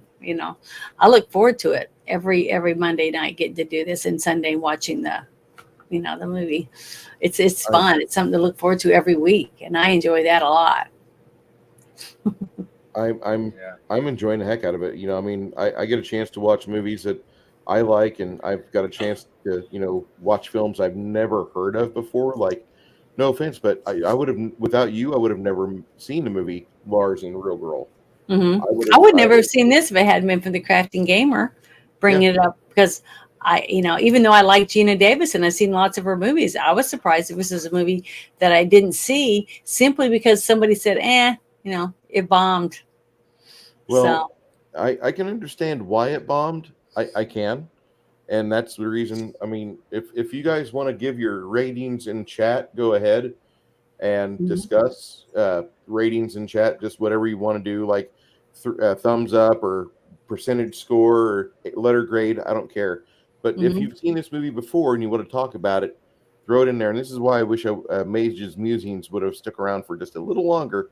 But I'll ask him on a Discord. And I think this is a fine movie. Mhm. When I say it's a fine movie, it does most of the things right.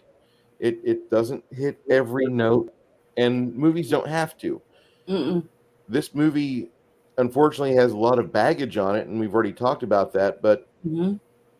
this has killed a movie house, and Yeah. not just a small movie house, not a mid-sized movie house like Canon Film Group.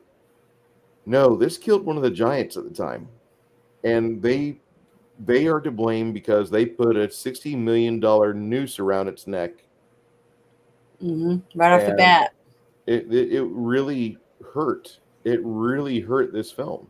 This movie could have invigorated a new genre of films, which did eventually come out. We did eventually get the badass female, because we have guys like Joss Whedon, we have Foot Fetish Boy Quentin Tarantino. We have so many good films to watch that do suffice to say make a good movie, where I Mhm. don't have to go through all the dribble that Tarantino's done, because I think a Mhm. lot of his movies are shit. But he's done some really good films too, and I know you guys might disagree with me. I think that True Romance is probably his best work, even though he didn't direct it, he wrote the script. And they didn't alter the script from what I understand. They followed it as best as they could. And Yeah. I think that is one of the best pieces he's ever done, and that was what he used to escape being a video store clerk. Um, Caballero Films needs to make a comeback. I've never heard of them before. Mm-mm. Flady, what movies did Caballero Films make? And he might be joking around too. He's got the Joker face. Um, So, Janet, we know you like the jungle, but tell us how you really feel. You mean about what my grade would be for the movie? I meant I'm still at least want to finishing the everybody's favorite set. Then we go to Well, grading the movie. just like I said, the opening scene, to me, where the city, along the side of the shipping area where the ships would come in and unload and all that stuff, that whole scene there with all the extras and all the beautiful costumes and stuff. I just love that. And then the scene, my favorite scene, if I had to pick one scene simply for the costumes and the overall effect of it, which I love that type of stuff, was the dance, the ball. I love that, the whole thing, the costumes, the music, just everything about that scene is one of my favorite scenes right there. That's what I would say for the beauty of it and the I don't know, the costumes and the theme, the overall quality of everything that was going on when he was pickpocketing the girl, and all that stuff, by using his charm on her, because it showed he's a thief. So I thought that whole scene was really, really good. I really liked it. Yeah. I've never heard of Caballero films before. Apparently they did. I've heard of Caballero films, but mostly for casting. So Caballero, the part that I've dealt with, they look for people to put in different roles. So I know them not as a actual company that makes films themselves, but it's Caballero casting is what I would know. So I don't know if it's the same as what he's talking about. He'd have to tell us. I don't know. I'd never heard of them before in either way. I gotta say that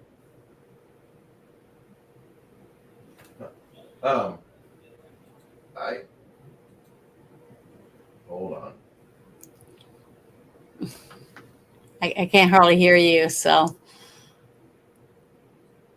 But my score, I would give this movie a solid 8, because it definitely had a few problems, with editing, gaps in the story that I felt they should have filled in.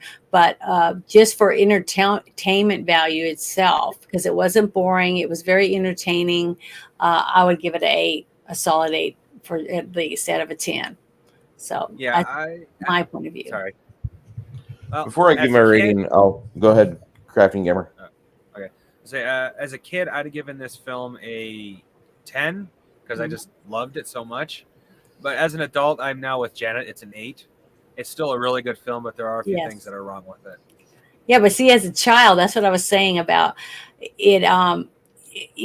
My inner child was like, excited for this movie, because it was once I started getting into the characters and stuff, because you just want to immerse yourself in it. The beautiful ships, even when they went down below deck and you see the guys getting ready, all the cannons and the way they had it all set up, it was amazing. I just thought it was beautiful. I mean, the detail that they went into it, it's just sad to me that it had a ball and chain of cash, tied around. Simply because some dumb executives, took it upon themselves to spend money that they shouldn't beforehand on things that they shouldn't have been spending money on, since they'd already made other movies and had good productions for that. I would have loved to have seen what could have happened to this if it actually did get the exposure it should have gotten, because I thought it was really, really good. And I don't think that if the problems that they had with the editing would have been near as bad if they'd had the cash to hire the better group, to edit. So who knows what would have happened? You know what I mean? Yeah. Because they had the footage, it's just probably laying all over the floor in the editing room. That's the sad fact. Yeah. That's what happens when you skimp. Now, I don't know how many times that I've said that with Bruce and I about quite a few movies, that if they had a decent editor, and they had the people that actually took the time they needed to seamlessly see the scenes go together and do all that, and making sure there was a few seconds more in this place than there was here, it would have been so much better. It could have made a huge difference in this movie, from being an 8 to a 9, just from editing. I think would have made a huge difference. But I loved it. For entertainment value, I would recommend other people watch it. And I think it's good enough for a young, I wouldn't say, kid that doesn't understand what's going on. But maybe 10, 11 years old, I think would be old enough to watch this because there wasn't really anything in it gore wise or anything on it. I just think that the story alone of a kid pretending to be a pirate would be good enough for this movie, I think. Yeah. Bruce, you were going to say something? I'll give the character. I'll give the theater their audience scores here in a minute. I want to hear your rating on it first. Oh, me? Yeah, what you said as a kid you would have rated it really high. Yeah, as a kid I would have rated it 10. Now I would rate it as a 8, just like Janet, because it's still a really good movie, but it does have a few things that I quibble with. Yeah, I can agree with that. I'm going to go through the chat first and read this. Shadow loves this movie. At the start of the chat, he just came right out, guns blazing. I love this film. This is a great film, great movie. Then, and I can't show his comment because it's already scrolled up beyond the border, but the first one I can read beyond that. Orange Hat Review says, I did a review of this and I gave it an 8 out of 10 on an objective standard. Subjective is a 9.5 out of 10. Yeah, there's really like two ways you have to grade this film. And as a moviegoer, it's 10 out of 10 because as a movie, it gave us something new in 1995. It really did. This was the first movie that I can remember that really just came out and that came out with the quote unquote the girl boss mentality. Like it's been tried the year before with Bad Girls, and that movie flopped really hard, and nobody talks about it except for Janet, which is fine. Janet's a film critic, and she can say what she likes. I get it. We do have Ripley from Aliens, which that nobody talks about that movie being a girl boss. Nobody talks about Sarah Connor being a girl boss because those movies are great cinema. And there's a difference between great cinema and then just a regular popcorn flick like this, that it's got problems, and you can see the problems with these films.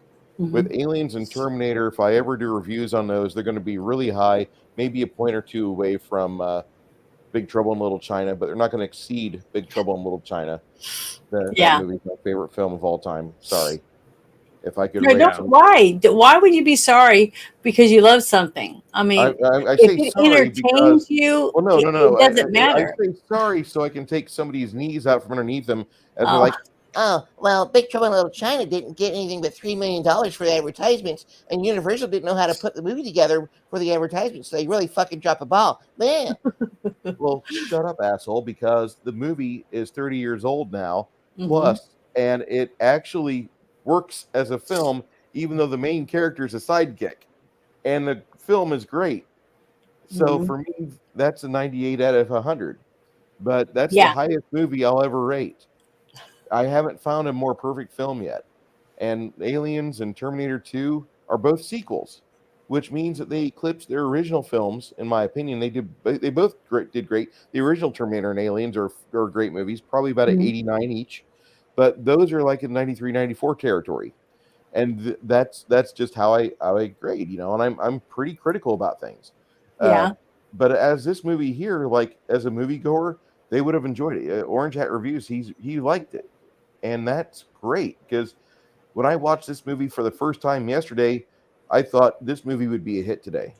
This movie would have been knocked out of the park. This is a movie that you'd have Natalie Portman coming out looking there, just absolute finest from the theater on the red carpet, talking about how great this movie is and how good Gina Davis is in it. And Gina Davis would later go on to make a institute to try to help women to get administrative roles to helping create movies, so we wouldn't be stuck with only Kathleen Kennedy.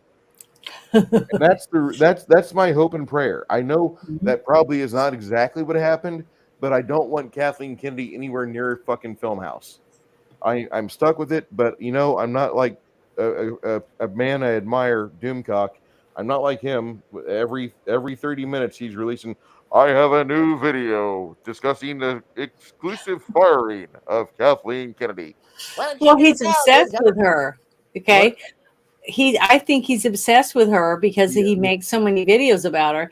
And but see, we don't have to do that. We do our one schmeal, about whatever movie it is, and we get all the shit out of it, and then we move on to the next one because there's plenty. There's plenty of There's other plenty of movies films. to bitch or love, you know. Doomcock is the So- one. Oh yeah. Doomcock is the guy that told me to watch older films. Mhm. He was there in 2017 talking about how nobody is paying attention to YouTubers that talk from the heart, that are honest, that are giving honest reviews and honest impressions from films. Yeah. And it wasn't until years later when I met you and I started talking to you and I had this blessing. This wife that I've got is like, have Janet do videos with you about this. I don't want to do that. And I'm like, okay. Because my wife won't watch movies with me. She doesn't want to sit for that long. Mhm. So I'm like, okay, fine, whatever. Anyway, back to the reviews here out of the chat. Mr. Six Nation 31 Kings, one of our longtime viewers and probably somebody who's there with us on every Sunday. He can be there. Him, Flady, and Crafting Gamer. Those three gentlemen, if you see them going into my Discord, follow them on a Sunday. We're about to watch a movie. Yep. He 7 says o'clock. 6 or 7 out of 10.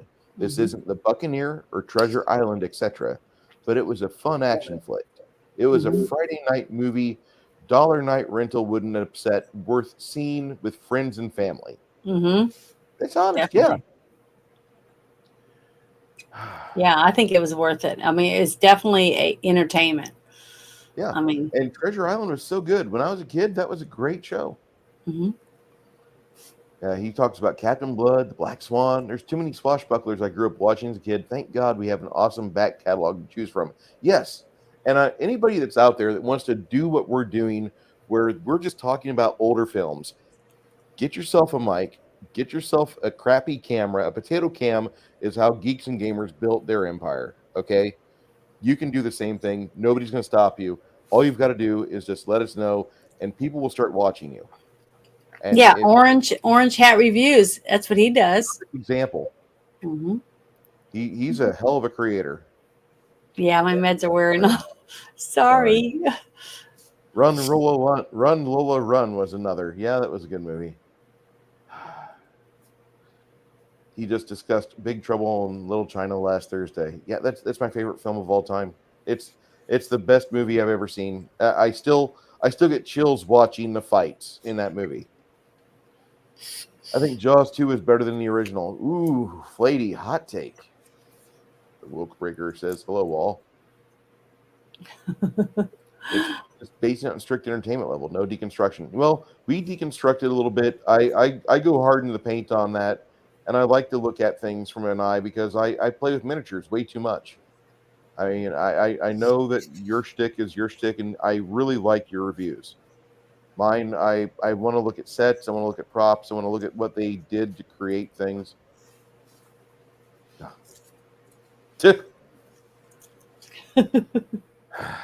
Yeah. Seeing Janet dressed in that outfit reminds me of how shitty Disneyland screwed up Pirates of the Caribbean ride. Fuck them for screwing with my childhood. Asshats. What did they do to the ride? 'Cause I never went on it. I'm pretty certain they took the sexy out of it. Oh, really? Why is that? I wonder. I don't know why. They're having Disney princesses with beards and mustaches now. I Oh, have no idea why. so I that's you wish- mean like what's the name of that restaurant? Hooters. Now it has men that wear little shorts and little tanks and stuff. If I ever went to Hooters and a dude with his balls coming out the orange shorts, I'm done. I'm getting up. I'm leaving the Oh. fucking restaurant. If I see testicle hair, My first whenever I'm my at- first job that I ever had, where I got to wear a little skirt, you know, not at a chicken plant or something like that, where I was a cocktail waitress. I wasn't old enough to drink legally, but because I was 17. But I got to wear a little Navy outfit with a little skirt and a hat and stuff to serve at a Navy bar in Orlando, Florida. So it was that was exciting. It was fun. I made really good tips. I was excited about it. But yeah, I don't think there's anything wrong with it. If a woman wants to look attractive, you know, to make a few extra dollars, I don't see there's anything wrong with it. Even if a woman wants to be a prostitute, as long as she's doing it because she wants to, and she's not being forced to do it because of you know, trafficking or whatever. And I think it should be legal. That's how I see Internet it. says it's disgraced his colors. South Park was right again. They should change their name to Raisins. Oh God. And Oh my Pixar, it didn't happen, Janet. Wink. Okay. Well, right now. I'm basically wearing, close to what I would wear. Disney's in full blow up mode. Let's enjoy the show and warm our hands on the leftovers. Shirking flames and ashes. Oh, I love Skeletor. It was a big part but of my thank you for offering me the chance to get to watch this movie because I'm glad I got to watch it. I thought it was really, really good, and I'm really amazed how many people hadn't seen this movie. My So am rating I. on this movie, the Crafting Gamer. Thank you very much for bringing this movie to our attention Hmm. and to our haste. I want to say that I want to say thank you to everybody in the chat on both Rumble and on YouTube that have made this an enjoyable stream. We've gone into the 2 hour mark, and that's good. We'll do a little bit more, but I want to say thank you to everybody first. I Hmm. really I understand that without the audience, it's just me and Janet and Crafting, just three of us talking to each other, and if we're giving you guys some sort of quality, some sort of entertainment, that's great. Janet will be, once she gets monetized and once she gets some things going, her charity that she'll be donating to in full will be Operation Underground Railroad. Yay! She's big into that. Hmm. I'm about 2/5 of the way for my requirement for Wounded Warrior, and I'll be swapping over to Underground Railroad as well. Tim Ballard has put together a really good charity, and he has a good head on his shoulders. He's a good guy. I haven't seen the movie yet, but I believe him. I that's all I'm going to say because he's been put through the ringer legally. He's been put into the courtrooms to Hmm. try to figure out what he's doing, and people are finding him, one, not guilty, two, he's doing good stuff, and Hollywood's out there trying to shut this movie down. Hmm. So I think he's doing something good. Obviously, if people are trying to shut his movie down, then obviously they have a vested interest for the things that he's trying to crusade against. Hmm. Kidnapping Right. kids is wrong. All right. My review of this movie is a 71%. I was going to go with a flat 70, but the more I talk about it, the more effort that the people put into it, I see, and I know that there are some problems with the movie.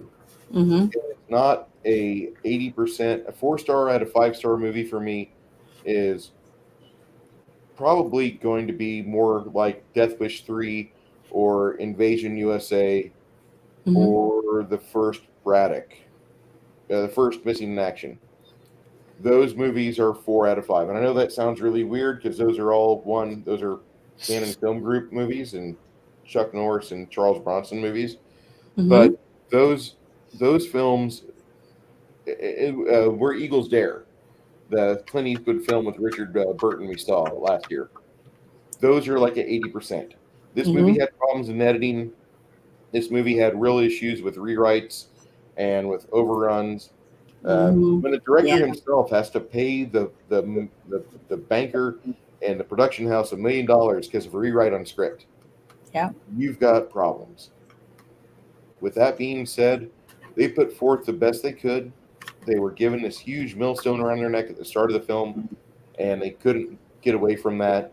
It eventually tanked the entirety of Kuroko Productions, who now only live on the internet and on your hard media. Preferably, Hmm. you guys have Terminator 2 and Total Recall in your hard disk collection. I'd hate it if you woke up tomorrow and Apple decided to delete it off of your library. I really do. Go with hard media. Find yourself a place that will sell you hard media. Get to be good friends with the owner. It's better if he's local. This guy, if you have a job in the area and he might need you, that'd be great because at some point he's going to pay you for what you do. Orange Hat Reviews, thank you for being here. Thank you for being here and helping Janet. If you could help her out and put a like on her channel, that'd be great. Go get your 40 winks. Have a great evening, and I'm looking forward to watching more of your materials, sir. I'm going to put his link in the chat real quick. Hold on. Go ahead, Janet. We're cracking. Yeah, thank you for stopping by. I appreciate it. Every little bit helps. That's how I look at it, right? But do you want me to talk about what I'm interested in watching next week, Bruce? Yep. Okay. Well, I was like torn between whether I want to do a sci-fi movie or do an older Western type movie. So I finally made my decision, and I want us to watch Jeremiah Johnson. It's a really good movie, and my mom absolutely loved Robert Redford, and it's a good movie. So I'm in the mood to watch it. So that's what I want to watch for next week. Oh, if it's the one that makes you cry, I can guarantee I won't be there. I like Well, movies I don't that really make me think emotional. it will make me cry a little bit, but this movie didn't almost make me cry a couple times.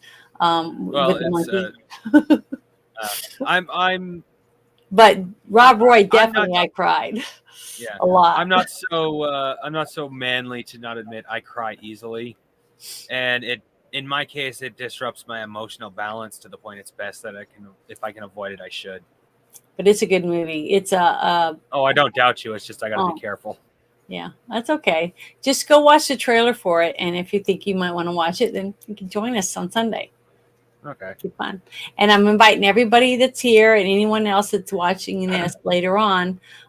You can watch the movie with us that we're going to review on Sunday night in Bruce's Discord, and at 7:00 on Sunday, or 7:30. I'm trying to remember if it's 7:30 in there sometime. But he will announce it, tell everyone so we can watch it. But I enjoy getting to watch it, and it's still fresh in our minds, and then have 24 hours to kind of mull it over, think about it, and then when we talk about it, then it's great. So Yeah, I'm excited about it. It's a good movie. I know a couple movies I intend to suggest in the future at some point. Ones I've talked about. I know ones I intend to suggest with money. I don't want to be persistent because I don't want to be greedy with other people's potential spots for this. Which is one of them is Waxwork. Everyone says Waxworks. I want to call it that too, but I looked at the movie recently. It's called Waxwork, which is a Janet dream come true because it has the basic premise is an evil man collected personal items from the 18 most evil men in history: the Invisible Man, Dracula, the plant from Little Shop of Horrors. Literally, they have that plant, and it's all in a wax museum. And they are slowly killing people until they have 18 victims, 666. Yeah. And you have a whole, what I'm saying is your dream is, in fact, you will have so many genres you can pick from. There's zombies, vampires, the Little Shop of Horrors. Yeah, that's great. I've never seen that movie. I've never seen Waxworks. Oh, it is such a good. It's one of those movies it's on my. It's a bad movie, but it's totally worth watching list. Yeah, one of my friends, Lasso of Truth, she has her own channel now, and she's doing a show called I'm trying to remember the name of it, Terror Reels or something like that, Horror Tales or something like that. But on Wednesday nights, she does movie reviews of movies that are scary and everything to do with the scary movies and things that she's involved in. So if you like movie reviews about scary movies, you need to check out her channel. I'm gonna have to do that. Yeah, it's good. And she's a sweetheart, and I like her a lot. And she's really kind and generous, and she's honest, and she's got a wonderful accent. So I like listening to her. But anything else you want to say about the movie before we close out? Crafting Gamer? More people need to see it. Yeah, it is. It was a lot better than I was expecting, so I was happy to see it. Is Bruce okay? I'm fine. I'm over here. I just was searching on the web for Orange Hat Reviews website. And I'm like, oh, there's his a review of Big Trouble in Little China. I clicked on it. He had Jade Shadow as his co-host, which, okay, guys, pro gamer move here. If you're going to do a review channel if you're going to have reviews and subjective information, if you're going to have editorial work and do Creative Commons licenses, you can do it by yourself, but take a friend with you. And if you're smart, I'm going to say take a fairer friend than you. Take a woman with you on camera and have that. It'll be the best thing for your channel, because you'll have a guy's perspective, you'll have a woman's perspective. Mhm. And I mean, when I say you have a woman with you, have a woman that has a woman's perspective. Don't get some shrieking harpy, okay? And you know what I'm talking about. You know, you can think of plenty of shrieking harpies. Get a woman who likes being a woman, and have her be able to give her honest opinion. Janet, when she does these movies, there's a 1 in 4 chance she cries. It's like watching a Ricky Schroeder film. I mean, there's a 1 in 4 chance Ricky Schroeder cries in every movie. Mhm. And I just keyed a memory for most of you people, because Champ died. There was his dog Chomps that died. Mhm. There's so many Ricky Schroeder films where Ricky Schroeder cries. In Silver Spoons, he cried. I mean, everywhere you look, Ricky Schroeder cries. And Janet, I love her to pieces. She's my best friend. She's got a good head on her, and I love being on Monday nights there. I love being one of her main mods and her panelist on Friday nights for her shit show. She is, and that's what she Thank calls you. it. No, it's a blessing. Knowing you has been such a perk. It's been such a benefit. You're an asset in my life. I don't know if how I can try to emphasize like how much of a great thing, how much of a great person you are. Thank you so much. It means a lot coming from you to me. But and please don't cry because I said that. But I mean, I'm trying not to. you wear your heart on your sleeve, and you're so honest with things. I really enjoy having this opportunity to do this with you. And then you were the one that had the impetus that said we got to invite people to give us homework. Mhm. And thus, therefore, I think it was the Crafting Gamer that was he was the first one that was brought on to help us do reviews. Mhm. And that, I mean, it's been a big thing for us. I really must say I'm enjoying the hell out of this. My Monday nights are great. I think I've skipped one Monday night because I had to work. I'm sorry, but I really do look forward to Monday nights, and then Friday nights with you. There's another show that I'm on up until 8:50, and I'm like, all right, John, I got to get out of here. I got to get ready for the shit show, and he's like, okay. I love it. It's fun. It was just a spur of the moment thing one night with my sister and I, and you know, because we all want to vent, we all need to get things off our chest. I think it's important to have somebody to listen to you, or to share their feelings with you. So if anybody wants to join the shit show with me, send me a message on my channel. Post it on under the you know, one of my videos or whatever for the shit show, because I try to react to all my you know, anyone who comments or whatever. I try to react to it or read it, and or send me a message on Discord and saying, hey, I would like to be on your shit show and I have some cool stuff we can talk about or whatever. I'd be happy to have you on there on the panel, because I can have 6 people on there now that I've, thanks to Bruce, he taught me how to to go live and actually have a guest. So it's worked out pretty good. And it's been fun, even because there's so much shit going on. I mean, our world is full of shit. But last week we actually had some good things to talk about. You know, a 13-year-old girl that got kidnapped and saved, and parents having a meeting at the school board and ruling in their favor that they have to be told about their children that want to transition, things like that. So there is some good things happening, and I definitely wouldn't want to talk about those things too. It's not just the shit, but everybody needs to talk about stuff to get off their chest. It's important. It is. Yeah. Crafting Gamer, what channel content you were working on? Robotech. Robotech Book 1 for Palladium. Mm-hmm. I have just released my final thoughts video this last Saturday. I probably will not have a video this coming Saturday unless I can get on somebody's show and channel it and stream it to my channel, which I doubt. Mm-hmm. But my next video will hopefully be week after next, which is going to be book 2 of the Robotech series, which is actually just a going to be a quick series because it's mostly just Robotech equipment, vehicles, and new power armor or mecha armor. Mm-hmm. That's about it. Yeah. I'm going to pull up an image real quick. That way people know what we're talking about. You do the Palladium stuff, right? Yep.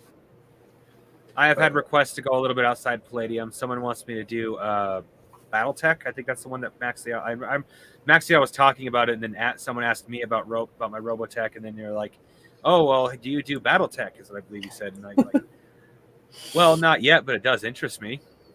And I'll admit I love Palladium, but after learning about different games, it's like it might be a good idea to actually do a palate cleanser every once in a while, like maybe step away from Palladium and do a different game. Yep, that is the book I have been covering. Awesome.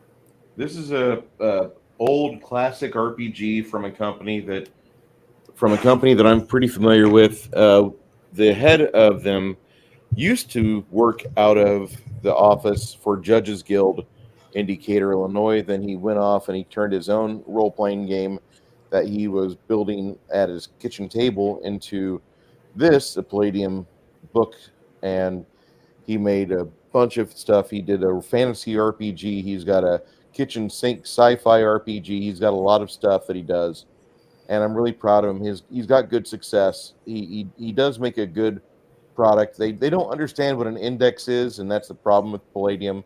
But they have most of their books or layout. They don't do layout well, but they do have good content. If you know how to read their books and how to shuffle through them fast, you can be efficient and actually run a good campaign.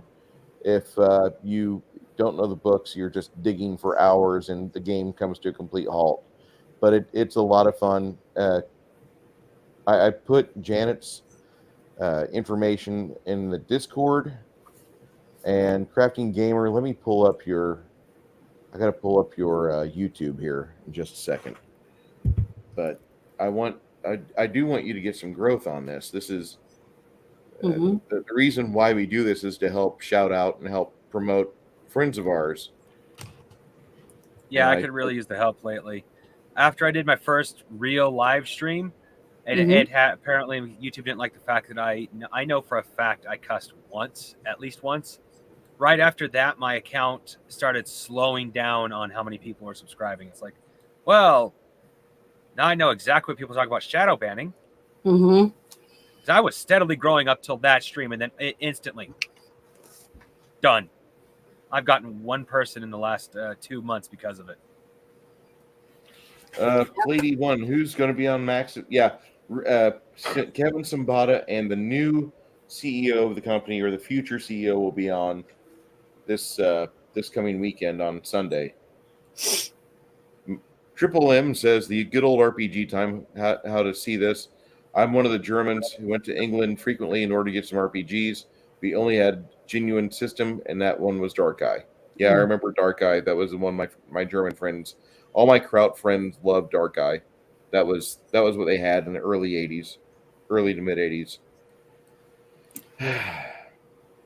Aside from that, Crafting Gamer, do you have anything else to add? Hopefully here soon I'll be adding Magic the Gathering to my list of repertoires to try to take advantage of the YouTube algorithm, because I do know for a fact YouTube loves Magic the Gathering.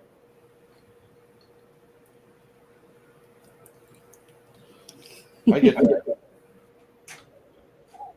Janet, Yes. Do you have anything to say before we exit the stream? No, I promise I'm trying to this week. Might go to my dad's again to help my sister, clean some more. But want to read some more from my book.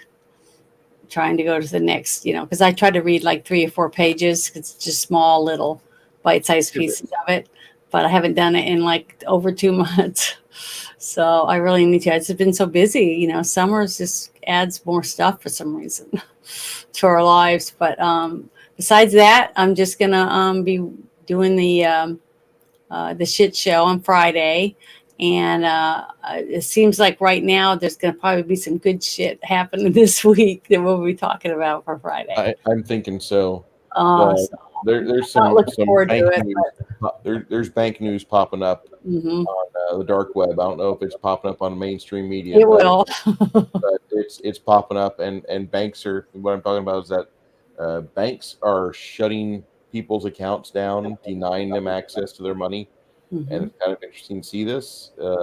I experienced this with a USA, not USA Bank, USAA Bank, and Mhm. I decided that was it. That you're done. Yeah, just think about it. If they force us all to be digital, Yeah, I'll be a cash and we'll carry be guy. at their whim. You know, that they say, "Well, I don't like the way that lady looked at me, so no bank account, no You'll see a access." sizable amount of people rebel, and there'll be fights. There'll be blood. That's all I'll say. Mhm. It's gonna See be what happens. bad. That's that. If you guys like content like this, we do talk a lot about politics on Friday night.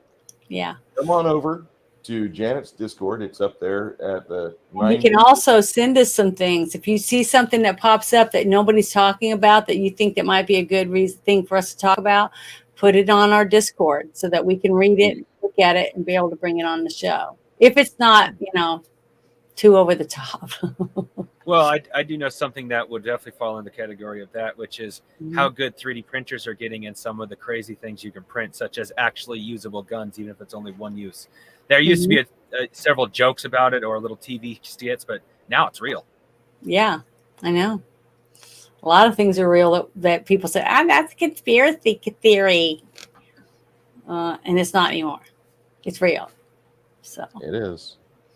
yeah. All right, guys. Until next time, next Monday night, we will be watching Jeremiah Johnson, right? Mm-hmm. With Robert Redford. I don't know who the rest of the cast is. I don't remember. It's not a lot of people in it because it's mostly he's a mountain man type thing. So that's good. It's nature. Sounds like a good time. Everybody, please be safe. We look forward to seeing you again throughout the week, and we will see you definitely here at the auditorium next week. Bye-bye.